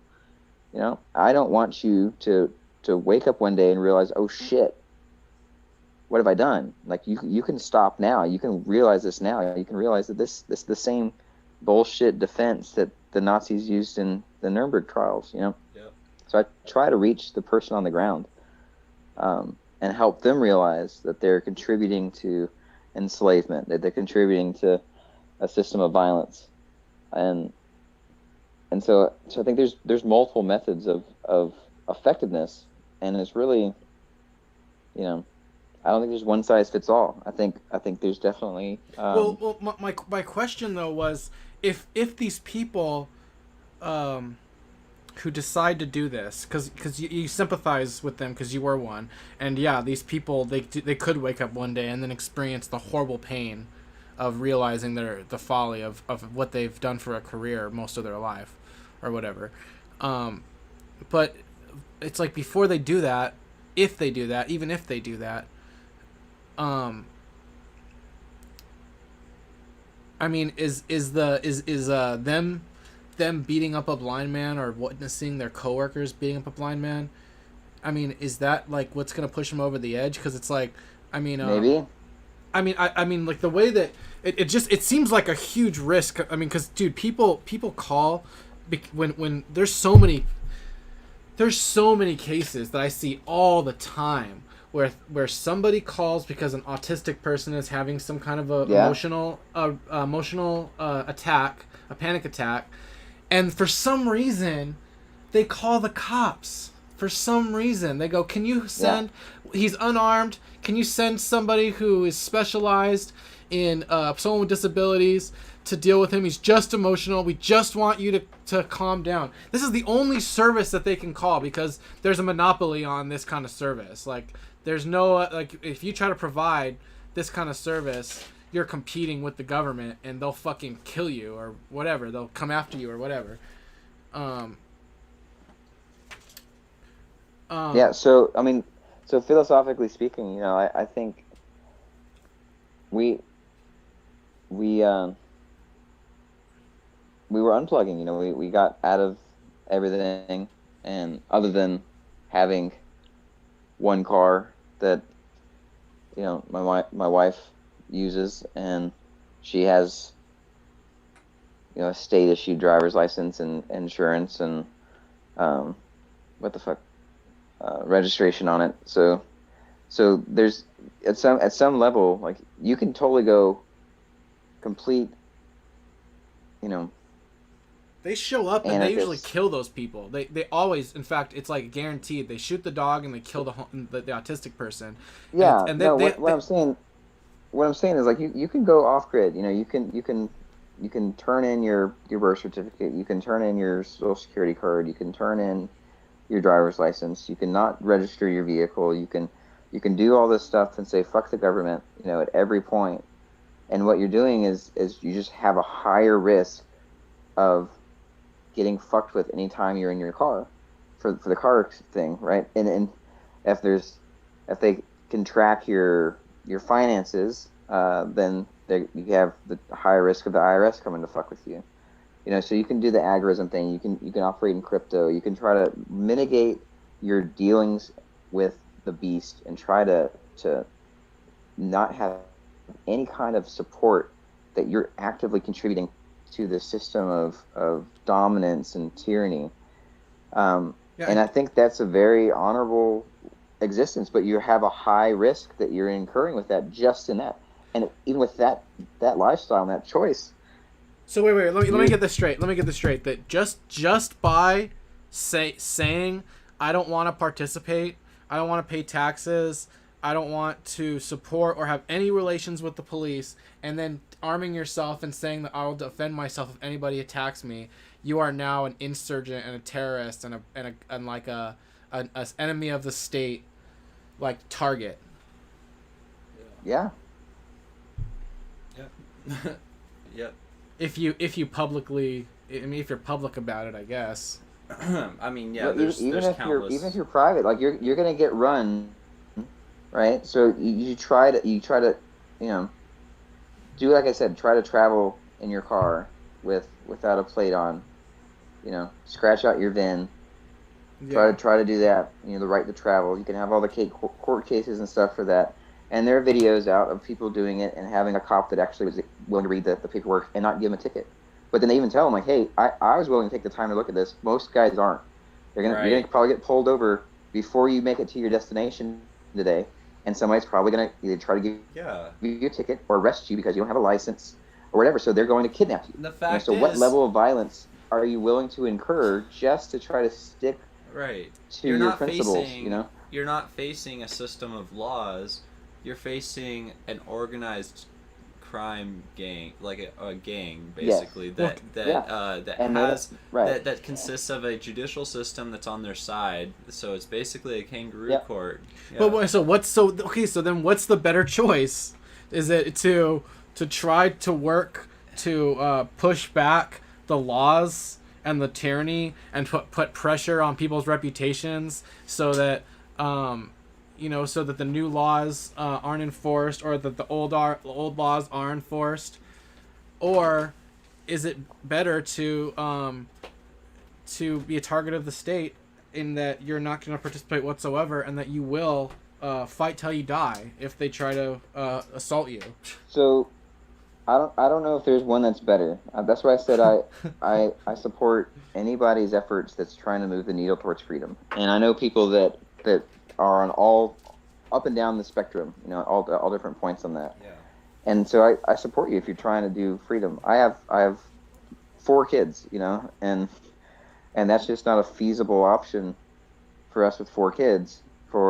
I can't drive, and to have my wife go unlicensed, unregistered car, her being a target, possibly getting locked up just for going to get groceries, is not a viable option for our family. Does that make sense? Like, the threat just for her to try to feed my kids is not a viable option. Like, we have to take one on the chin for freedom and be like, fuck it, we have to play their fucking game, pay the stupid licensing and permitting and registration fees, the thousands of extortion dollars, fuck it, we'll do it just to make sure that she doesn't get kidnapped for trying to get fucking food for my kids. Does that help perpetuate the state? Yeah, we're contributing to the fucking state. But we're vocal about it. We protest. We record anytime that she has to go in and register the car. We record that encounter. We talk to the people in line. We talk to the drone taking the money, saying, hey, you realize this is extortion, right? Like, you realize that this is criminal, that I'm forced to do business with you, that you're taking my money. So I can't freely go down the road without having somebody that is on your team that wants to kidnap me. And we try to have those conversations when we're forced into doing business with the state at the end, the point of a gun. So is it better? I don't know if it's better, but it's temporarily safer for our family to do some business with the state in order to keep her out of jail, to keep her out of prison, so that we can continue to operate as a family. So it just really depends on you. Like, if you're by yourself, if you're single, or if it's just a couple, and you feel like, oh, fuck it, yeah, we can play this game, or you're healthy enough to risk being arrested and not having any kind of ID, and having them hold you for as long, and having a network of people that can back you up and call, like, hey, demand your release, and try to blow it up and say, hey, this is an illegal arrest, like, you got this person falsely in prison, you need to release them. You stick to your guns. You can do it. There's a guy, I forget his name, his channel, I'll find it and I'll send it to you. I don't have it right now, but I'll send it to you. He does that. He travels the country. He does it. He actually has books on the topic. He sells merchandise. One of his things he sells is a license plate that just says the word private. Like, this is a private conveyance. Isn't for public use. I'm not making any money, because that's the way that the traffic code is written. It's for making money. It's like for commerce. It's not for commerce. It's for private use. So he has a book out on it. Like, he does this, and he gets arrested sometimes. He goes in jail, but he doesn't give them any information, and they fucking eventually let him go. So you can absolutely do it that way. Now, if we're talking about effectiveness, I don't know. I'm sure he's helped wake people up with his books and his content, But the people, this is what I keep coming back to. The people that need to be convinced the most, like, you can wake up the layman to either do either of these two options when it comes to resisting the state and being more independent and free. But the people who ultimately need to be convinced is the police, is the military. These people who are in government. Absolutely. They're the ones whose minds ultimately need to be changed, because they're the ones that are either going to follow their orders, or they're going to disobey and abide by their better nature. I mean, and it's like the way that, my option, completely withdrawing relations in support of government, that's not trying to do that.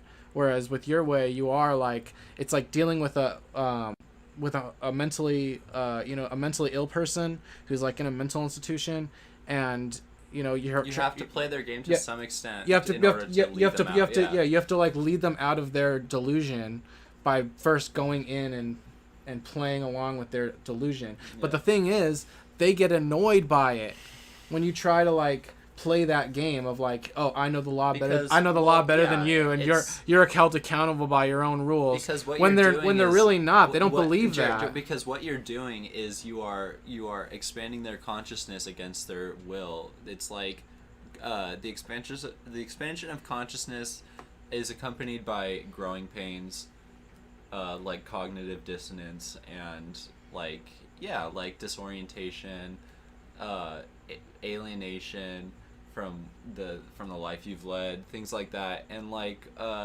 people hate that shit, and so yeah, to lead someone to that against their will is to make an enemy, which is, it's not to say it's not the right thing to do, because you're trying to basically, You are making an enemy. Yeah, it's like Yeah. it's like by challenging their beliefs and Yeah. being that person who's gonna like get their attention, you're gonna become their target.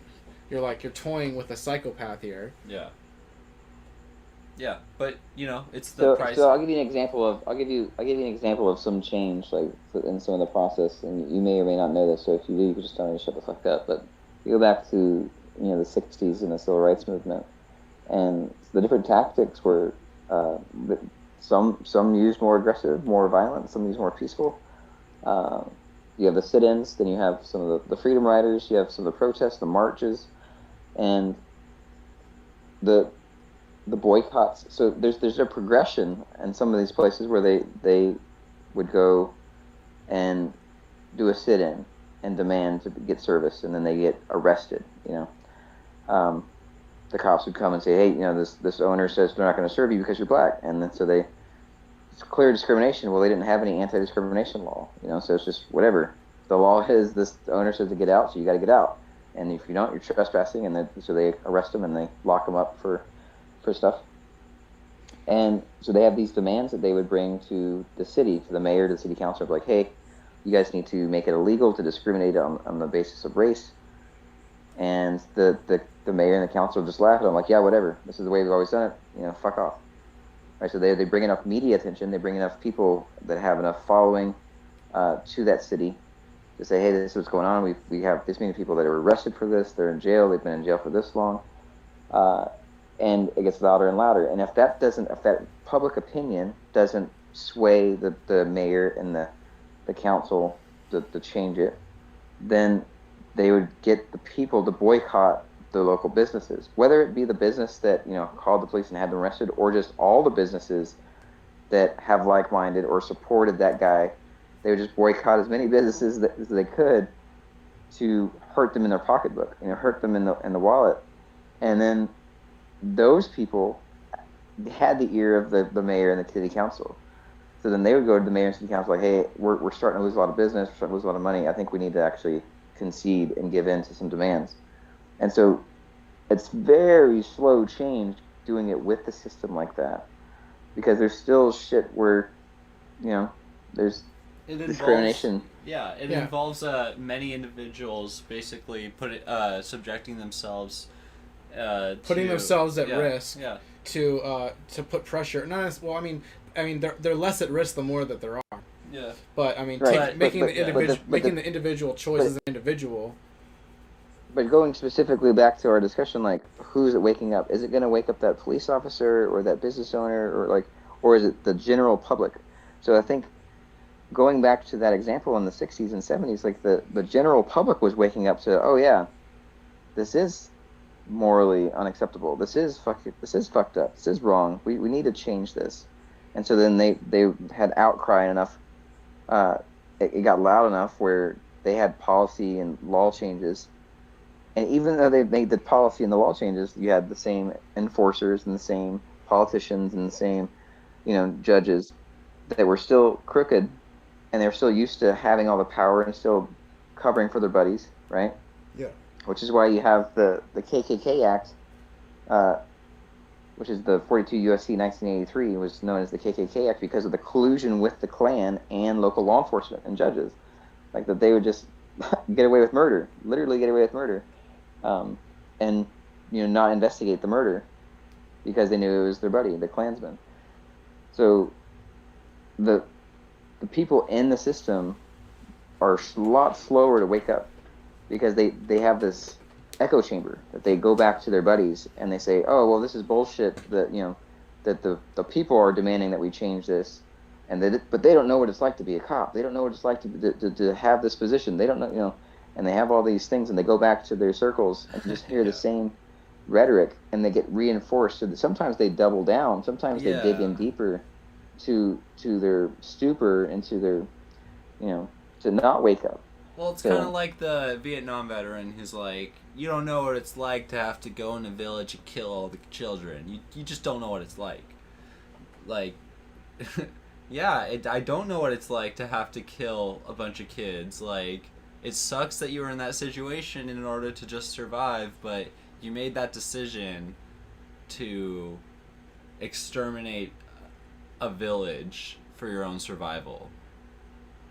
Like, it's like yeah, like on some level you cannot condone, like nobody condone just like ending, or like, yeah, like causing misery, ending other people's lives simply just because of your own survival in a system, like just so that you can exist inside of a system. No, but it's like, oh, that's okay. Look, I understand that you can sympathize with order followers because you were one, but you were a good person who was true, who didn't understand, that you thought you had good intentions, but even though you were doing evil actions. There's people out there who like are secondary or primary or secondary psychopaths. I'm sure you've heard of that. Like the idea that like 0.001% of the population is actually born without the ability to feel empathy or have compassion or have a conscience. But then there's the lifestyle, and like those people, like they make it, the whole society is based on to turn everybody into their value system. So like in order to be successful in this society, you emulate the psychopathic tendencies, and it becomes a lifestyle, like you're talking about. Like they're set in their ways. And it's like these people are bullies. I mean, ultimately, they're bullies. Like, should we have sympathy for them? Should we look at them? It's like you're in a room with somebody with a what do you call it? Like a hostage situation where you have the person holding you hostage, and it's like you have to. Should you sympathize with this person? Should you like? Should you have a relationship that's just about manipulating him into getting more freedom while you're in this hostage situation, or like should you be about like trying to get into this person's head and dissect why they're here so that they can maybe wake up and be shocked into realizing why, like, or questioning why they're doing what they're doing. It's like either way, whatever you do, there's got to be like a less of a risk. There's less of a risk to yourself in one scenario, but then there's greater I mean, I think the only chance of full freedom if you go the route of putting yourself more at risk. Well, Mike, I mean, you are in a very But then again, you could get full freedom just by trying to run away. You're in a very interesting situation because you can see it from both sides. And like, I guess all of us can, because in some degree, because we've all like been indoctrinated into this system. We've all grown up saying the Pledge of Allegiance until we realized one day like what we were doing, and so it's just like, but but these people chose this job. I mean, yeah, I'm just saying some people more not like a regular person would. That's the thing, is that like you can't assume the degree of consciousness that another person has. Like the people that are in these jobs, they could be at any point of consciousness. You really can't know like how conscious they are of what they're doing. Yeah. And so I'm sorry, you just can't. Like, only God can judge a person's heart. And but yeah, so what Mike's saying is you have to work with everybody where they're at, because fucking rule followers, they're not going to be convinced to do something like radical. They could only be convinced to do something like moderate, like question why rules are being broken within the logic of their own the system that governs them, and like that's how you lead people along. So it's like a kind of great. There's this great process that's occurring on multiple levels.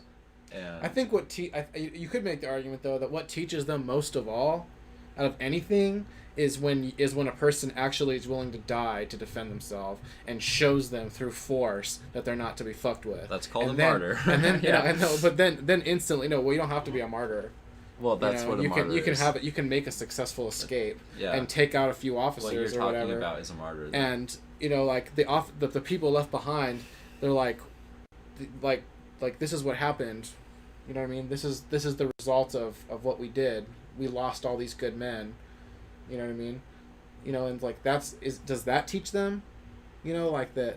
Okay, well maybe we should. Maybe we should be more hesitant, more afraid to take those actions. Well, we have that police so the historical example that for armed revolution, for a violent revolution, like you can't point to a historical example of a violent revolution where they had a better regime than the one they overthrew. It may be better for an interim, but within 20 years, that's the magic number. Within 20 years, it's always worse. It's always more tyrannical than the predecessor, the one that they overthrew, the violent revolution. So there's non-violent options. Yeah, no, I'm not talking about violent revolution. I'm talking about like when being like zero tolerance policy. Like, you are not going to assault me. I will fight till I die and kill you if you try. And like the results of that, after the fact, to the individual, not necessarily like on a wide scale, but yes, like if people on the wide scale, you don't have to rise up and like go burn down your police departments and like issue a militarized militia assault on like the courthouses or whatever. That's not what I'm saying. I'm saying like just every individual making the decision and being ready to literally. And that's what it leads to. Have zero tolerance. It just takes a handful of individuals that are willing to do what you're saying, just to defend themselves, and then it turns into a violent revolution. Yes. Yep. Just defending themselves. And like I think we can all agree we're all pro revolution, which is not illegal to say. Yeah. Our Constitution protects us. Are you familiar with William Wallace? The what? Are you familiar with William Wallace? The Scottish Revolution. You know the movie Braveheart? Oh, okay. Yeah. So the movie is not necessarily historically accurate on what triggered him, because it wasn't a woman. He didn't have a secret love that they killed. It was over some fish.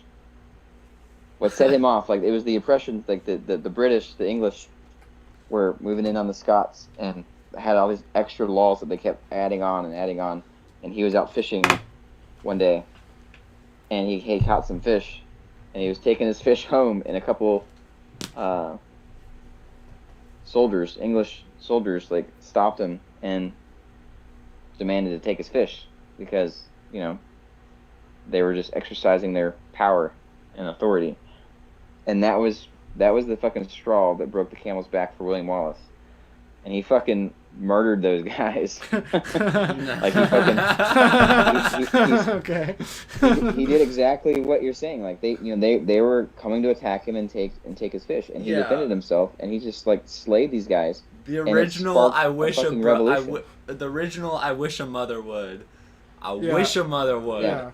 So so you're saying that so that they launched a counter assault which people had to defend themselves from, and that's what started. So that spread like that, he stood up to them and stood his ground, and he killed them, and then he was on the run, and other people started to do the same thing and stand up to the oppressors and kill basically the cops of the day with their soldiers, and then they started to organize, and it became this revolution, and then they eventually kicked out Longshanks, the fucking brutal king. And yeah, it was. I mean, this is the historical context, man. Like you say, it's just defend yourself and use lethal force, and it just takes one, like a William Wallace. It just All a it, handful of all it people takes will is spark a one, and, revolution. and it being the straw for everybody Yeah, too. but specifically, not just that one person. Specifically, you have to be somebody who's upright. You have to be somebody who has an understanding of what's right and wrong, because that's the only way that you can stand up for yourself. Look, I'm not talking about starting a revolution. I'm just talking about if they want to start a revolution, we're not going to take it lying down. Yeah. Because it's like they're pushing, like if they're going to come to people's homes and try to like like knock knock knock, no knock temperature check or what's it called, wellness check. They do a wellness check where it's like we're here, we have the SWAT team here, we got the jump out boys, and like right, any scenario we're gonna give you a forced COVID test. Any scenario, and you can't resist. Where the state is starting. It's like they show up at your door with jump out boys, and they already do. That's the thing, is that we already live inside of that. What's like the they line? started the revolution. Are you? Hold on. What's the line? Are you pro armed revolution? Is that what you're saying? No, I'm not pro armed revolution. But what I'm saying is, I'm not pro like taking an assault on my home or on my body lying down. So it's like, is the only alternative like violent revolution to defend yourself? I mean, yeah. Well, basically, it's like there's two strands. There's two strands working at the same time. There's like the moderate strand that works inside of the system, and then I guess when things become too egregious to people, that revolutionary strand comes out. And luckily, our Constitution actually protects our free speech to discuss things. It doesn't protect anything, but... Okay, but like the highest law of our land hypothetically protects our ability to like talk about revolution. It claims, what it does is it claims to protect us from government tyranny. But how's that working out? So what that means is that we are like at a fundamental level. We are like we're told by the oldest and highest law of our land to resist our government when it starts to do things that are like against the spirit of like. No, but they want to do a cultural do a cultural reset though, and have like they really do want to burn the Constitution and turn United States and Mexico and Canada into one continent country called the North American Union, but they'll probably call it something different. I really like that William Wallace story because it really is just like it's a good lesson, because it has to do with like at what point are you willing to basically at what point will you say throw no? away everything and fight for a principle and fight for and like fight for a way of life instead of just if you have a wife and kids, you have to think of them. Somebody once said that when it comes against two different sides, people who are fighting for a way of life and people who are just fighting for the ability to live. Yeah, exactly. That the people who are fighting for a way of life are going to survive, actually, because the people who are just fighting for the ability to live will accept any conditions necessary in order to live. Whereas the people who fight for a way of life are going to die for the principles of living a certain way, or survive and fight, die and fight, fight or fight and survive, So basically, in the end, like they are the more like evolutionarily. Well, I mean, like the one who's willing to die will fight will fight and die before he concedes. They're not going to change, but the ones they have the possibility of being completely free. But the ones who don't have principles will change at the slightest chance. Yeah. So do you know what percentage of the population actually took up arms against the British here in America? What? What percent do you think? I want to say 15%. I want to say like 35. 3. Whoa, dude, that's what won the Revolutionary War. The 3%. Damn, that's crazy. 3%. That's why there's that symbol with the 3. You know what I'm talking about? The 3%. Yeah, militia. That's why some militias are 3%ers, or they're 3% militia. Yeah, because it's a reference to the Revolutionary War. It was only 3% of the population. So here's the thing. Like, do you think that we have anywhere near 3%? 3% of 330 million is like 10 million people. No, not even. Not really. Not yet. Yeah. So I wanted to end the show. We don't have we don't have that amount of people that are willing to actually take up arms. And my point is this, like, Oh, we don't if even you have study 3%, history- huh? Yeah, no, that's 10 million people. Yeah, so no.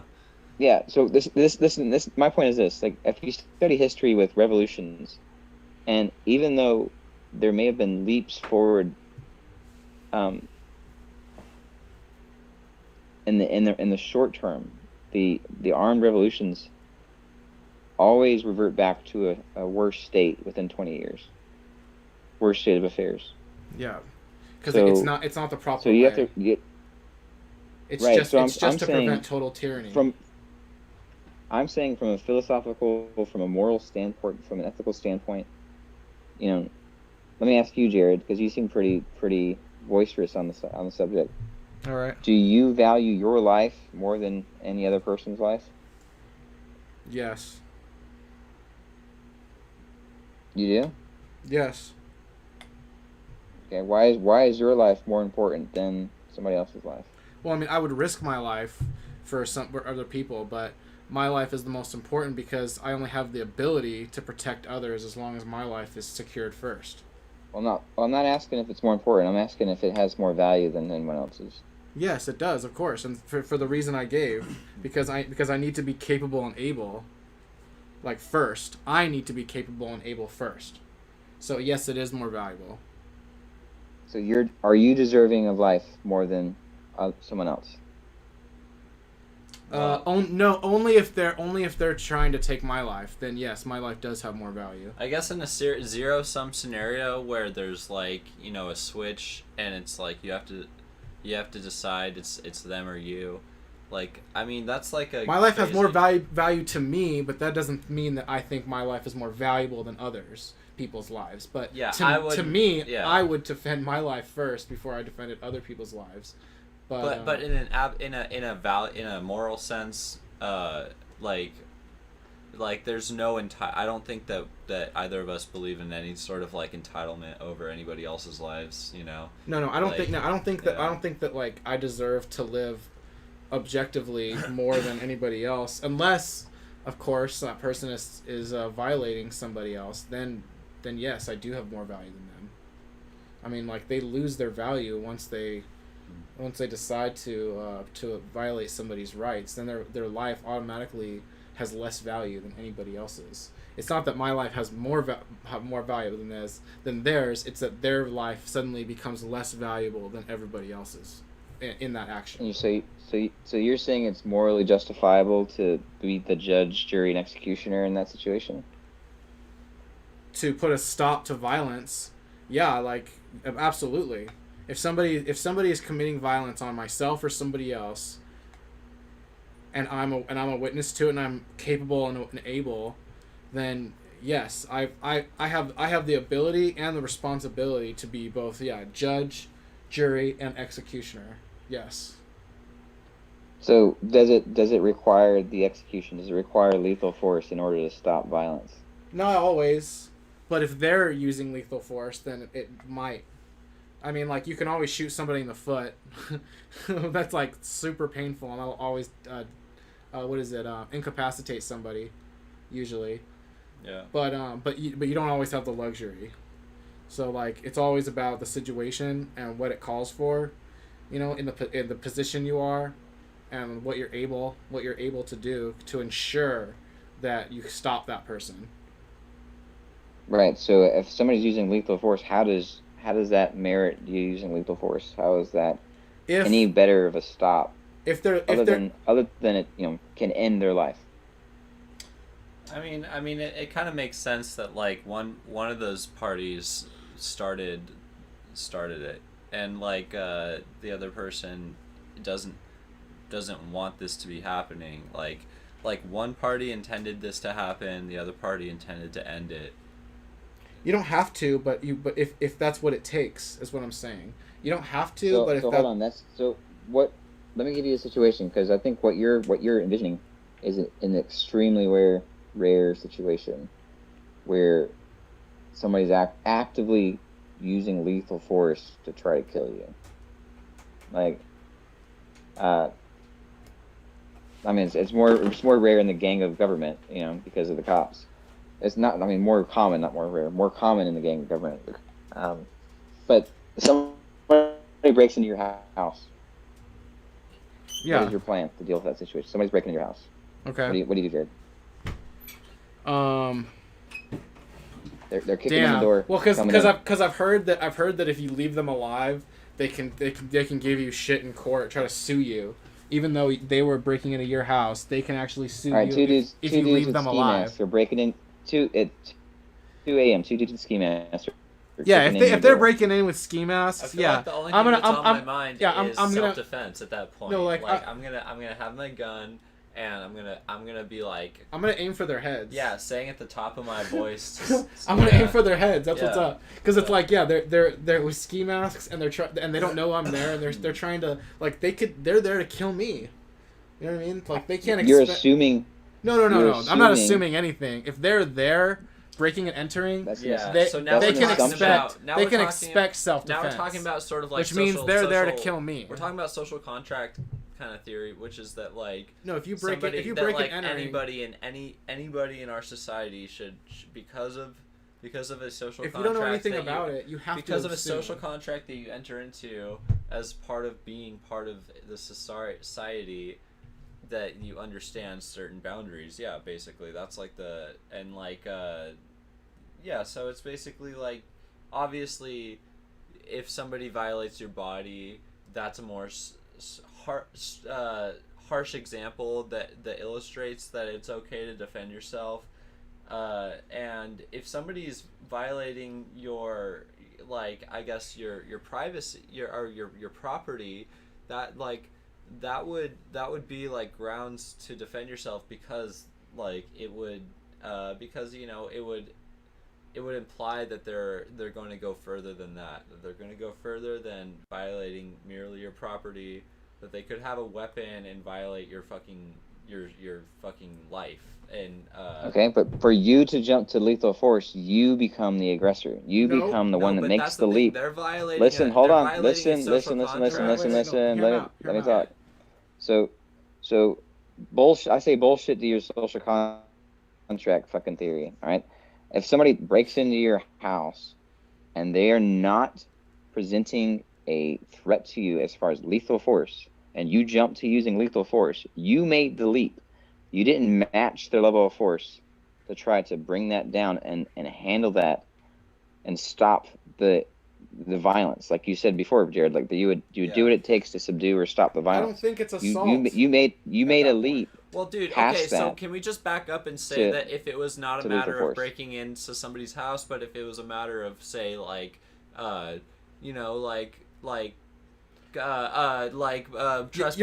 trespassing your physical body in some way. Yeah, you're then- armed, but somebody throws a fist at you. Yeah. Are you gonna draw your gun, or you're gonna keep it to a fist fight because you know that they're unarmed?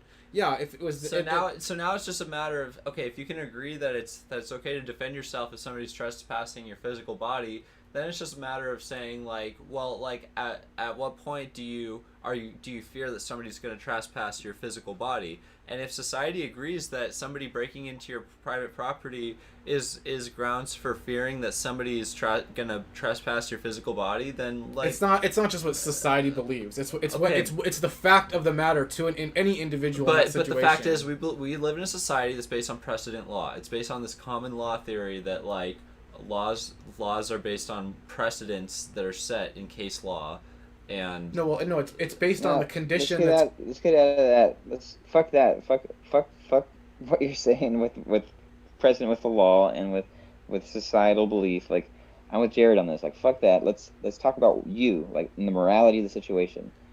To the individual, Bring any it home. individual can see it for what it is. For if they real. were, if No, they're yeah, in that for situation, real. Me. no, Sam, check For this out. real. A set in stone condition that's interpret. created. No, for real. I would interpret, if I was waking up in the middle of the night to somebody, like, entering my home, like, I guess I would, like, listen and fucking, if it was, if it was clearly not a threat, I wouldn't shoot. It's not like I would shoot just because somebody was in my home that broke in at 2 a.m. that I didn't want to be in my home.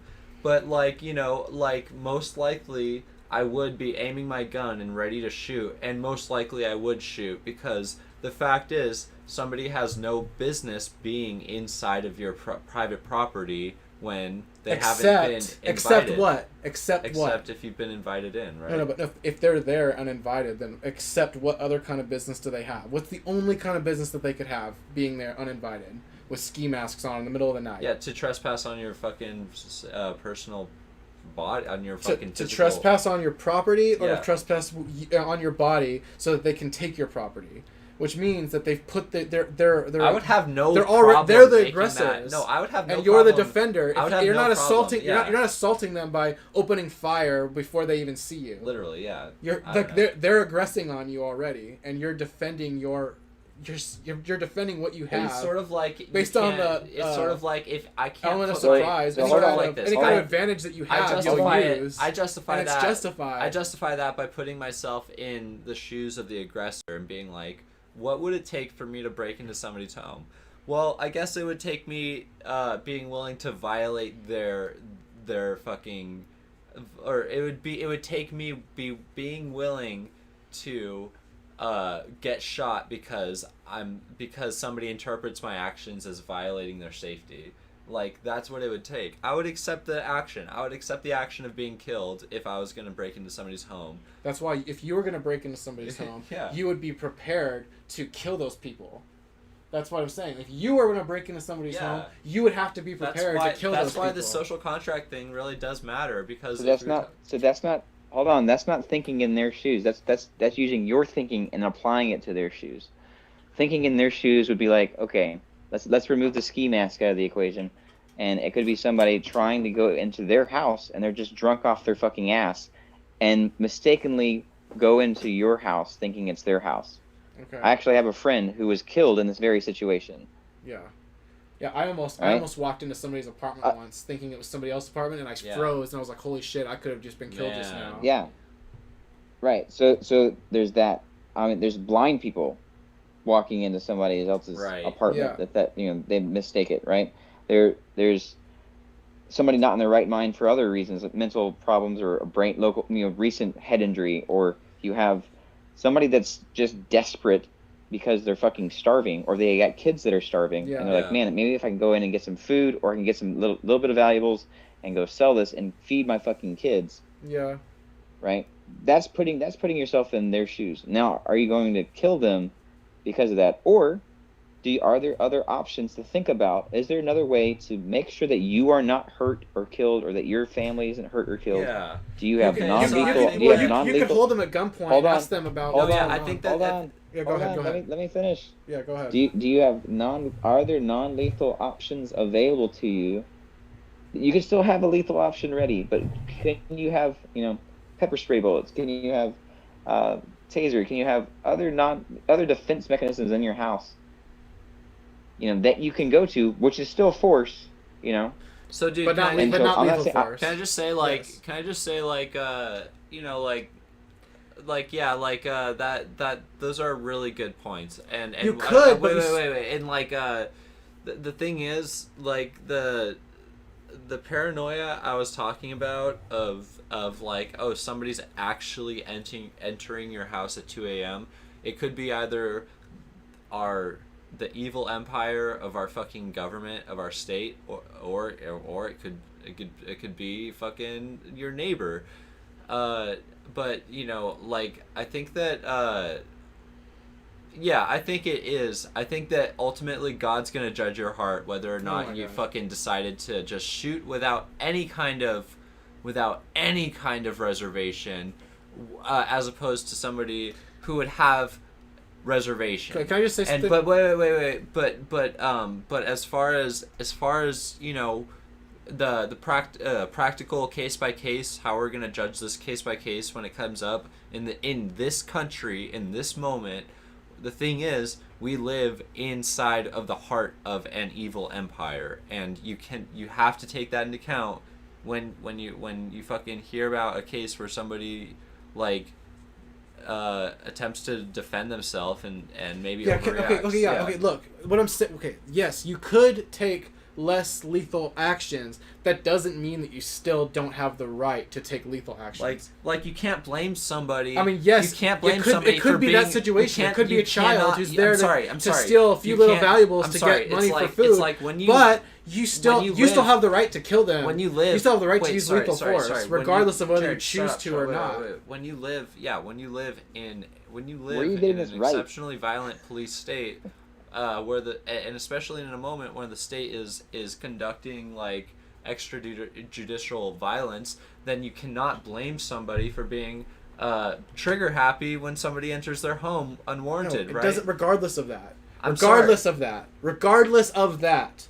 Okay. Regardless of that, you still have the right, because if you fear that you're in danger or your family's in danger, which you do have all the reason to, regardless of what somebody's unknown intentions are, you know what I mean? Like, you are qualified to take those actions. But like you said earlier, And anybody would like see you it said that earlier, way, you too. almost entered somebody's home because you were drunk. Are you saying that you like? Yes, would've somebody could. rightfully- Yes, rightfully somebody been- could rightfully. Yes, regardless of whether what your Jared, intentions are. based on what right are you? Where are you getting this right? Based on the condition of trespass. The condition of trespass has nothing to do with intention. Has to do with action only. If you don't know the other person's intention, and like the fact that they're But trespassing. you're basing this on you're basing this on what? Some kind of legal standard? No, not legal. Like, I'm talking about like the condition that's created is justifiable to use lethal force in, regardless of the intention. Justified by what metric? Justified by By a legal? Some kind of No, legal no, standard? not- What it's are you not- saying? It would be by natural law, which Based is on natural law, which yeah. is like a theory of Okay, so objective if, morality. So yeah. hold on. So if I get in an argument with you and I piss you off and I threaten you, and I escalate the situation to a threat, like, oh, I'm gonna, you know what? Next time I see you, I'm gonna kill you, motherfucker. And you're like, oh shit, oh yeah, well, I've got my gun right now, and you shoot me dead so that I don't kill you. Right. Is that justified? Good question. well, no. I mean, Because what? Because speech isn't violence, and a threat isn't violence, well, right? I mean, you can threaten somebody and put them under duress. But you're in fear for your life. You're in fear. You really think that I'm about to go walk off, get my Yeah. gun, and come back and kill you. It all depends.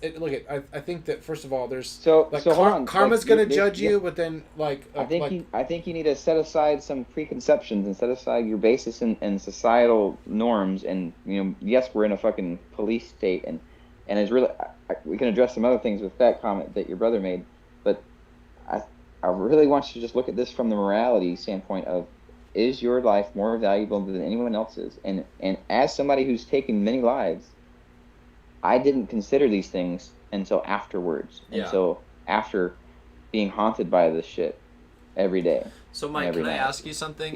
So hold on. Yeah. To take another life, you are ultimately judging that your life is worth more, that you are more deserving of life than the other person, even if that other person, we haven't even given a scenario where the other person is actually presenting a lethal threat yet, and you're still like, oh yeah, just fucking kill them. it's not whether You're or already not judging them. it's not.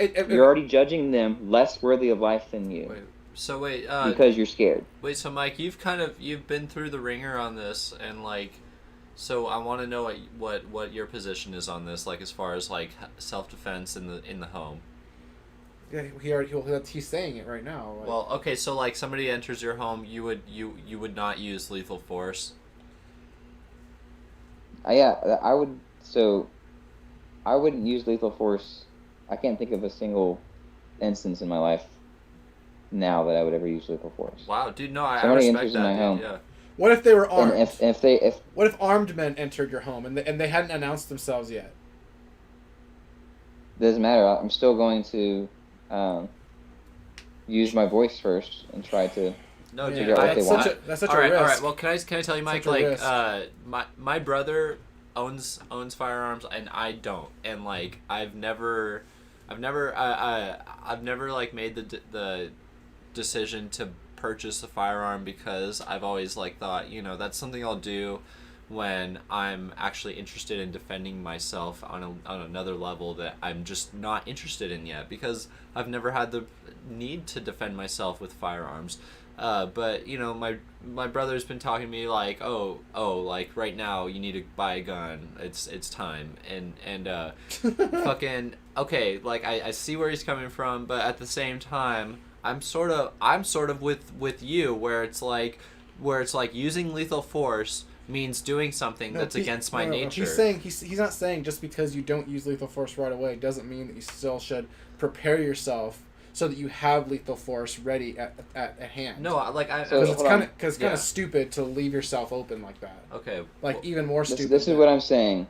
What I'm saying, I'm speaking of for myself, and I don't judge people, so I'm not judging you if you want to have a different self-defense metric. I just want you to consider the actual morality and implication of what you're talking about, regardless of the social norm, regardless of being in a police state and the fucking laws and precedents and all that bullshit. Like taking another life. Yeah, exactly. Is you judging that your life is more valuable than the life that you're taking, even if that other person was threatening you. Yeah. And yes, that's why is. if you have hold on, if you have these thoughts and if you work this out and you have conversations like this prior to that situation, you can give yourself other options. You can learn de-escalation techniques vocally. You can learn how to engage in some kind of combat that doesn't involve taking a life. You know, you can use other crazy tools that we have available to us to incapacitate people without killing them. Have you have you considered arts. like the conditions where you would take a life, like, and the okay, so you have considered those lines. And like I'm sure it has to do with like your loved ones. There is a time to kill, right? Right, Mike? To protect others that you love. No. And like no. What? Like, so there's never a time. There's never a time to take to kill to defend yourself. No. What? Okay, would you? Not, oh my not goodness. even This not is for even me. not even to That protect is your very... not even to protect your loved ones. This is again. This is talking about me. I'm not saying everybody else needs to ascribe to this. I'm not judging you if you're not there in your development or whatever. Like. And I get that you've fucking done it, man. I get that. I mean, if you're that skilled. No, I get that you've done it and that's changed your mind. I mean, that's on like something. like So, Batman. like, You know what I mean? I You're fucking... like, I never take a life because I'm so badass. I can always figure out a way to not take a life. No, that's not. But as far as just like, I feel like I would be prepared to kill somebody to protect somebody that I love, like or a friend, yourself, or maybe myself. If they're trying to kill you, is their life more valuable than yours, Sam? Or is it equal? It depends on the situation. Equal? It depends on the situation. So where do you draw the line though? Like so let's go to let's change the scenario up to like, you know, post-apocalyptic era. You know, you're one of the few survivors or whatever. You know.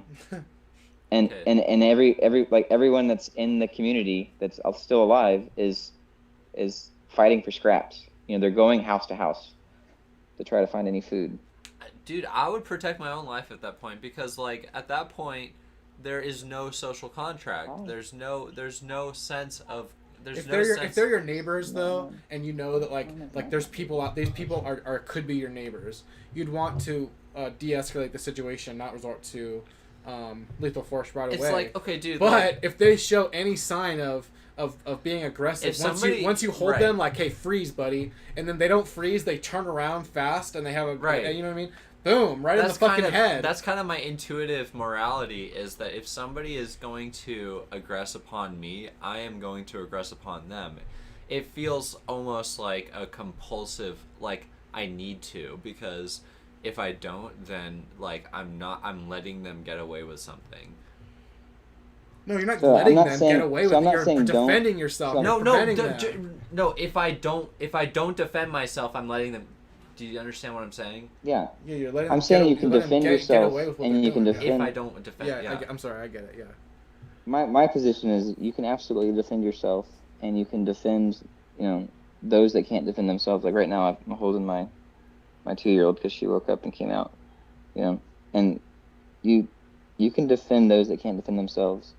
And you don't have to resort to lethal force.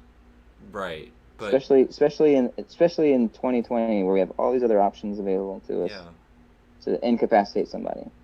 To actively choose especially and be just intellectually and morally lazy to say all I got to do is just Right. go to lethal force and shoot somebody in the fucking head. Dude, you're right. Like yeah. that's how is that consistent with freedom and the non-aggression principle? Yes, they may have aggressed upon your property, but is your property more valuable than their life? Dude, you're right. No, I No, totally people- fucking agree with you that your property is not Yeah. more important No. than somebody's life. And I want to say something like, yes, like, I want to say, like, what you're saying is that, like, it's morally incumbent on somebody to do everything in their power, in their intellectual power, in their physical and moral, or, like, emotional power, everything, to, like, not take someone's life, to preserve life, and, like, fucking, yeah, I mean, yeah. Because what's self-defense if it doesn't involve, like, defending your life with lethal force if necessary? I guess it becomes a question of, like, okay, so And you're thinking that it's never necessary. Wait, one sec. Mike, like, you did it, so, like, in your experience in the military, like, I'm sure you learned, like, a lot of, like, different methods of, like, fucking de-escalation that didn't involve, like, lethal force and shit. And, like, do you think that's something that where people need to be educated on the things? Absolutely. Yeah, de-escalation techniques in martial arts. But that's not. Look, I mean, that's not what you don't see that in TV. You don't see that in movies. You don't. It's not taught. You know, there's you can have self-defense classes, and they do some hand-to-hand stuff, and they have pepper spray and things like that, and that's okay. And that's a start, but there's so many other ways to incapacitate and subdue an attacker without killing them. Yeah. Like, if that's the only option, or if that's the go-to option that's being sold and propagated, Dude, yeah. then that's I feel why it's like so heavy in Jared's psyche right now. It's probably the only thing he's been exposed to. Well, no. Wait a second. If there's no law, if people lose faith in the police and they don't think that the police actually defend them or protect them anymore, and they actually take the responsibility that, oh, I'm the one who actually defends me, and it's been like that all along, so I should take the proper precautions so that I'm prepared to defend myself the way that the police are prepared, and that's why I called them. So I prepare myself so that I become my own personal police that I would call upon if I needed to call the police. Those people who are taking that responsibility upon themselves, you know, like, they should set the precedent that, like, zero tolerance. Like, there's no, like, you know what I mean? Like, zero tolerance is what gets the message across. So again, if we do not learn from history, we're doomed to repeat it. And your rhetoric of jumping to lethal force and defending yourself with lethal force. Zero tolerance to violence.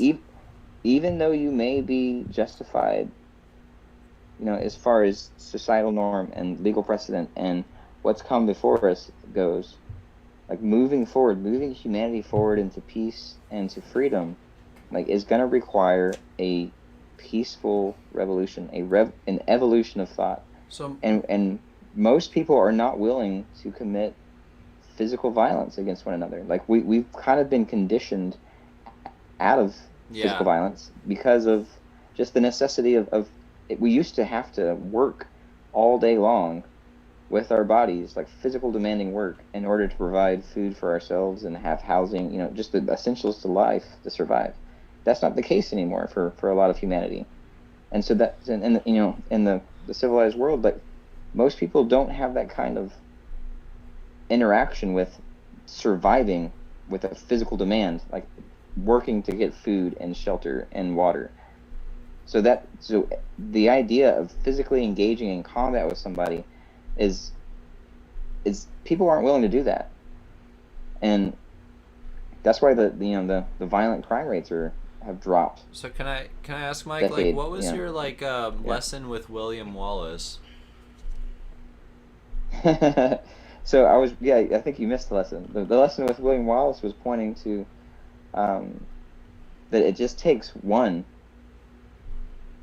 person to respond the way that Jared's saying to respond. One person for them to have enough, you know, take enough shit from the state, from the police, Well, for them to respond with to meet force with force, and then it sparks a revolution. And yes, they threw out the British, but then they had a Scottish rule that was worse. Right. So you're saying like the revolutions tend to make matters worse. 20 years down the road. So ultimately, you're saying William Wallace made a poor decision. Well, I'm not saying that. I don't really judge it in that terms. I'm just a student of history. I know that He is was the right ultimate. in what he did, but it wasn't wise what he did. He may have been justified. Yeah, exactly. He may have been justified as far as defending himself and his property, and teaching others how to do the same thing, and overthrowing oppressors and the aggressors. But then how did that turn out for the people? Within the next 20 years, it got worse. Right. And that's been the case for every armed revolution in recorded history. And so there's a better way. Like, there's other examples of peaceful, nonviolent revolutions. Yeah. With Gandhi and India throwing out the British. Yeah. So, there's options. There's options that we have to do that, where we can educate the public and basically demonstrate the violence. That's part of what happens on my channel. It's like, I'm not willing to do violence anymore to them, but I'm gonna demonstrate that they are. Look, Yeah. You're willing to do violence because I'm using words, because I'm challenging your perceived authority and holding you to your own standard, and you're willing to use violence against me. And sometimes that people need to see that, and it's more. That's why it's such a wake up call in this day and age, where people they don't rely on their physical prowess to provide for themselves anymore. Are you guys familiar with the Milgram experiment? yeah. The what? The Milgram, yeah. The Milgram. So in the I think it was the late 40s. This guy, last name Milgram, is in New York. He's a psychologist, and so they wanted some answers for the maybe in the 50s actually. The Nazis that in the Nuremberg trials, when they're like, we're just following orders. That was that was their defense. And everybody's like, well, that's bullshit. That's a bullshit defense.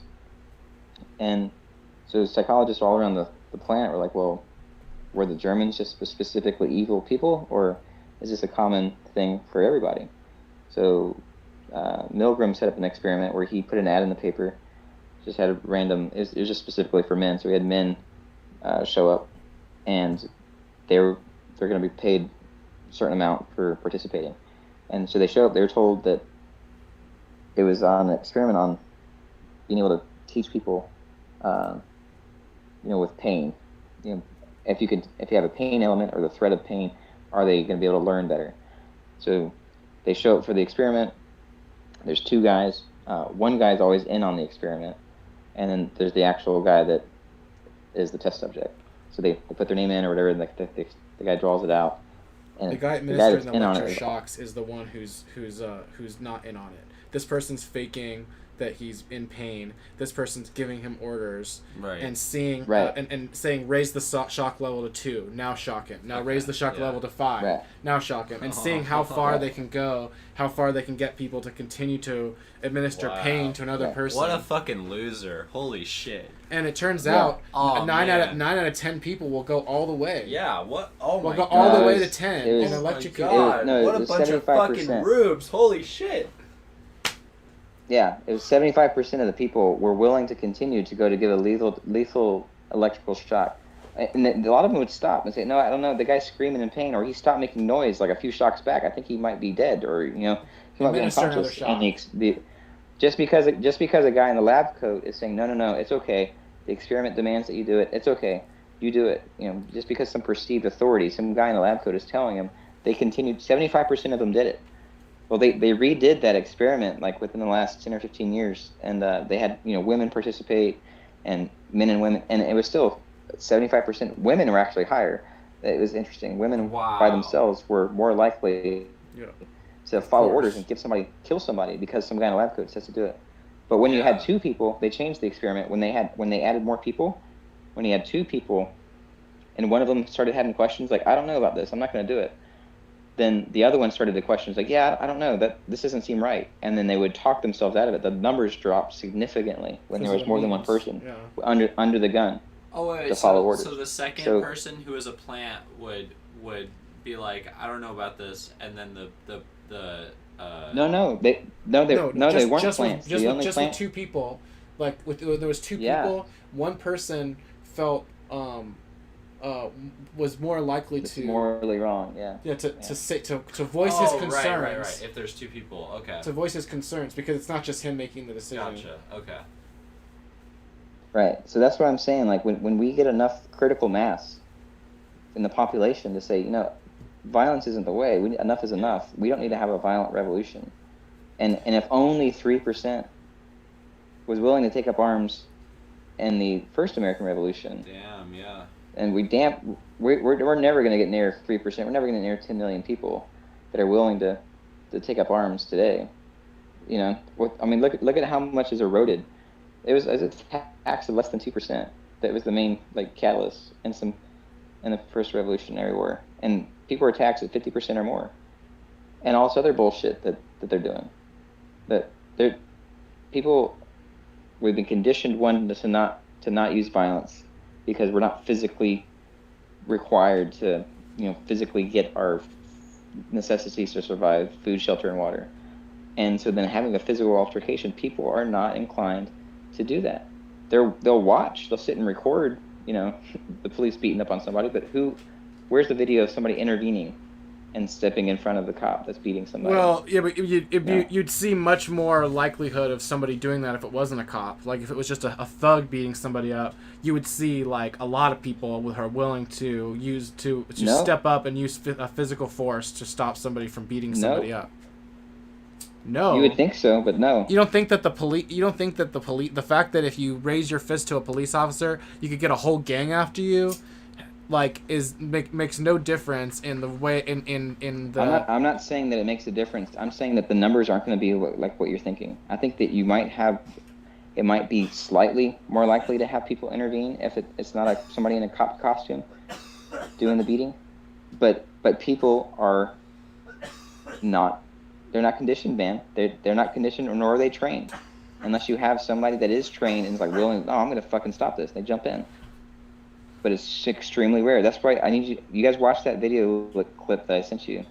And Jordan Peterson talks about this. We want to cast ourselves, looking back at these historical contexts that I'm giving you guys, we want to cast ourselves as the patriot, as the revolutionary, as the William Wallace. And in actuality, we're more likely, statistically, you're more likely the fucking guard. You're more likely the British soldier. You're more likely the Nazi guard in Auschwitz. That's the population. People just go along with it. People go along with the shit. So to give you context, you have to realize that you're the monster. That you are you have that same capacity of evil. Yeah. Wait a second. Wait.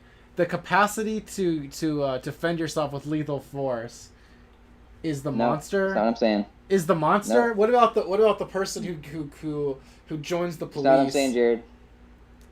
Okay, I get what you're saying. Yeah, there's the person who's willing to use lethal force is a monster, and that's not what I'm saying. Well, that ingrained ability or likelihood to defend yourself with lethal force is the real monster. No, you're connecting something that I'm not connecting. That's not what I'm saying. Okay. I'm saying being the jackboot, being the Nazi guard. We all have the capacity to be that. I was that. I was the terrorist. Okay, yeah. What you're saying is that we should have compassion for the people that are in those positions because it could easily be us. I don't know because I didn't choose that job. I mean, I wouldn't do those things. No, but that's the thing. You are the one who always says that human nature is a blank slate. That we are. Yeah, I understand. Yes, I understand. So you understand this. Yes, this line to have compassion. Yes, Yeah. to have compassion based on the fact that you have it in you that if you were raised under these conditions, you could be potentially the same. That could easily be you. This could be you could be in the same situation. Yeah. Where your condition and your beliefs led you to this career, led you to this situation where you find yourself. Yeah, and that's why you shouldn't kill them, is because you understand that that's essentially you. That you are that person. Yeah. Okay, yeah, but that doesn't take away the justification. But yes, I guess Okay, so I wanted to ask you. Have you No. you've heard? Go ahead. No, I was gonna say not only that, but the statistics. Just watch the video with Jordan Peterson. Like the statistics are that you're very much more likely to be, you know, have that same nature as the Nazi than as the ones that were willing to risk everything to protect, you know, the Jews, to harbor the Jews, or to get them out, or to help the underground railroad. You know, we want to cast ourselves into the positions of the heroes or the ones in the story. Like, oh man, that's what I would do. I would have done that. Yeah. We want to believe that about ourselves, that, you know, that, oh yeah, my ideals are that good and my beliefs are that strong, and I would actually risk my life and my family's lives to stick up for these people and do these things. And so my like, that's just not the case, man. The statistics are in, you know, like the Milgram experiment kind of confirmed that. They redid that test and it confirmed it. Like people aren't willing to do that, and for you to sit here and say that you have these ideals, but like, I don't know, man. Like, And it's not ideal. It's the based on statistics aren't there. the principle of self-defense, is that you have the right to. I don't know. What I would say is this: is that for me, the lesson of the Milgram experiment, isn't to say that I would also make those heinous decisions to torture someone as a rule follower. No, that's not the lesson of the Milgram experiment. The lesson of the Milgram experiment is to say, okay, I could be the person who follows the rules, or I could be the person who's an iconoclast who goes against that and who does something morally right and just goes against the system. However, in either scenario, because of the information I have from this experiment, I need to have compassion for either of those people, because the fact is, I could have gone either of those ways. Okay, I get it. Yeah, seeing yourself in the order follower. Yeah, so then basically it's just so it's like knowing that it's actually, you know, it's not morally right to torture someone as a rule follower. However, knowing that I am susceptible to that, I'm going to have compassion for those who are, in the sense that I'm not going to murder them on some kind of principle that they deserve it, because if I was to do that, then I should murder myself as well, because we literally, all of us deserve to die if we're just judging each other based on our capacity to follow orders. No, that's not it's not that everybody deserves to die, but people who do those things, like assault somebody and harm somebody, they do deserve to die. You deserve to die if you're doing those things. It's not that you deserve to die. It's that sometimes your death is the consequence of protecting somebody else.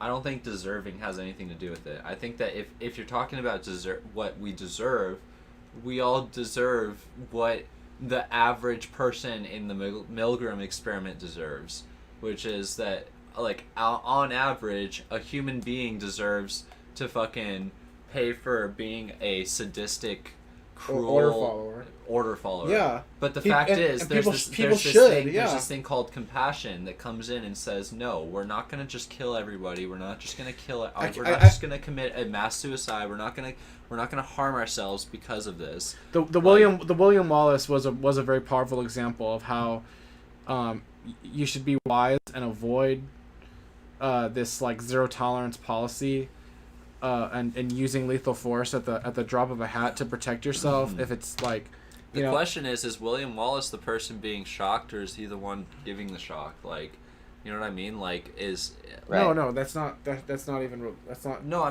I'm just saying, like, if you're the one receiving the shock, the William Wallace story had nothing to do with being an order follower. It had to do with using rightful and justified lethal force, but which set humanity back 20 years because he didn't do it the right way. He did it the right way, but he didn't do it the wise way, I guess.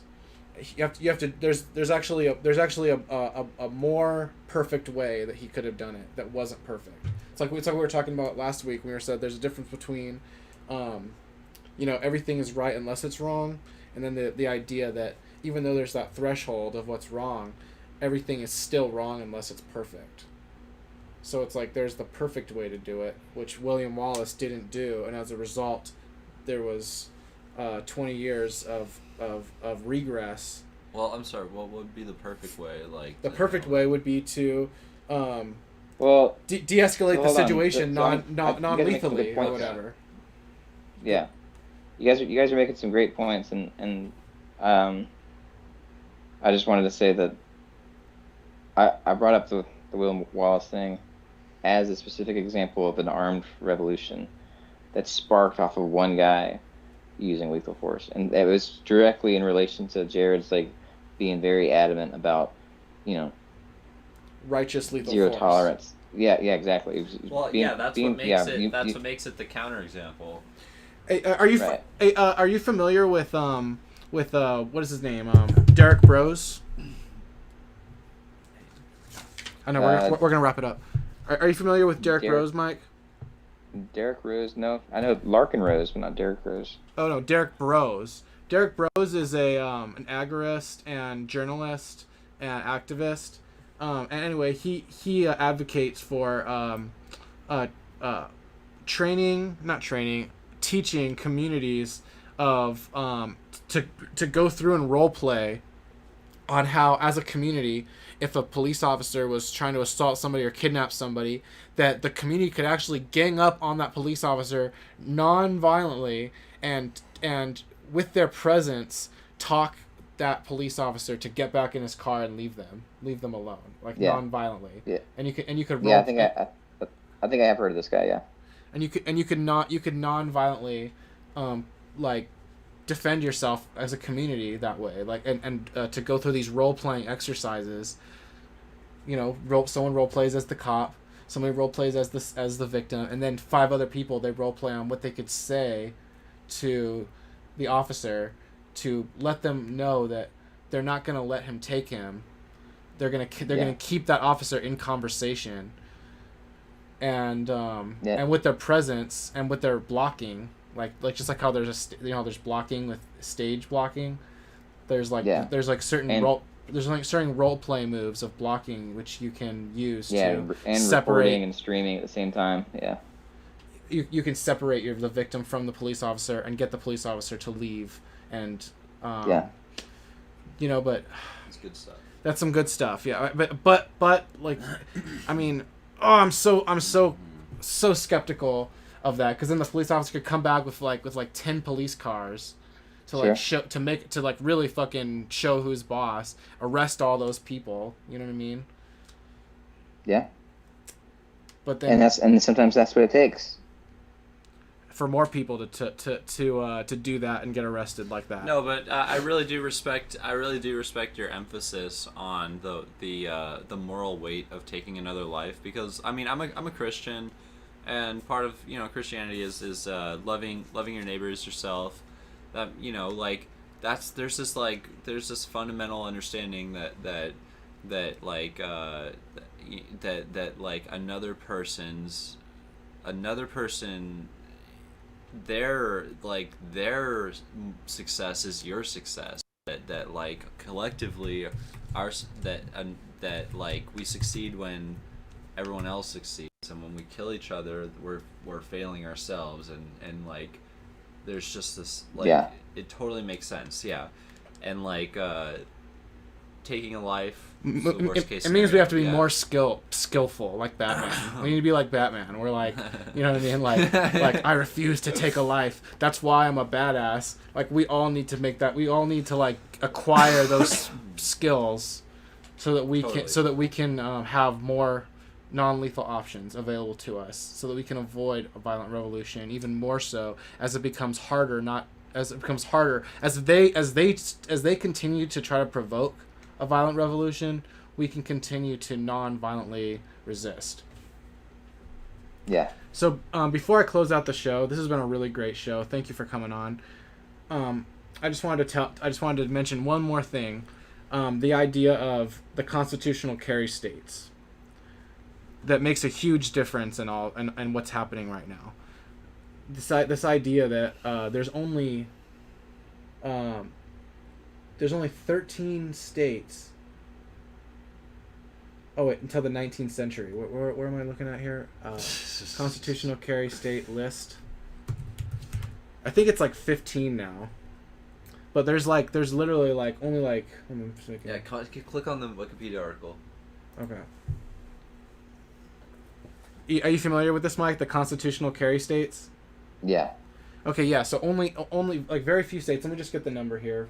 How many is it? Where is it? Okay, well it's these states right here. It's Alaska, Arizona, Arkansas, Idaho, Kansas, Kentucky, Maine, Mississippi, Missouri, New Hampshire, North Dakota, Oklahoma, South Dakota, Vermont, West Virginia, and Wyoming. That's 1, 2, 3, 4, 5, 6, 7, 8, 9, 10, 11, 12, 13, 14, 15, 16. Only 16 states in the entire country have it where you can actually purchase a firearm, have a firearm, and carry a firearm concealed with absolutely no permission from the government.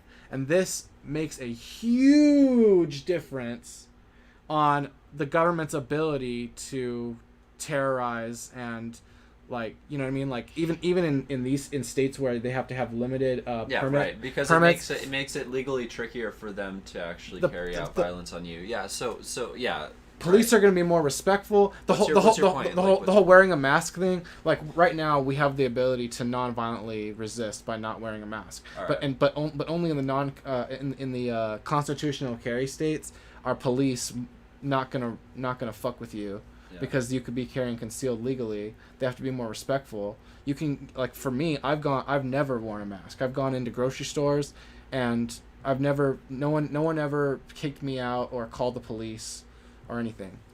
Anyway, yeah, if you live in these states, you're in a special position to have more freedom and justification to non-violently resist without fear of imprisonment and kidnapping and all that stuff. Yeah.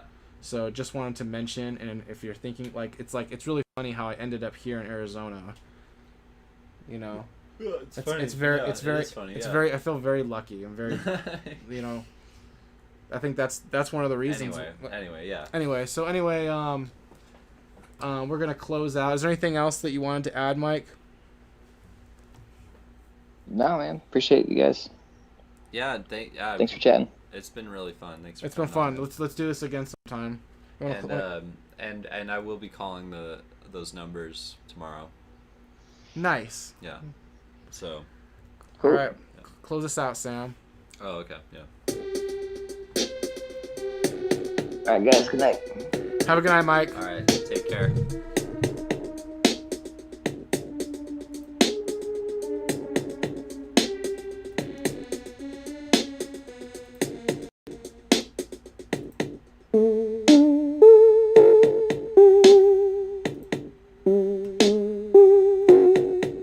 If you're harmless, you're not virtuous. You're just harmless.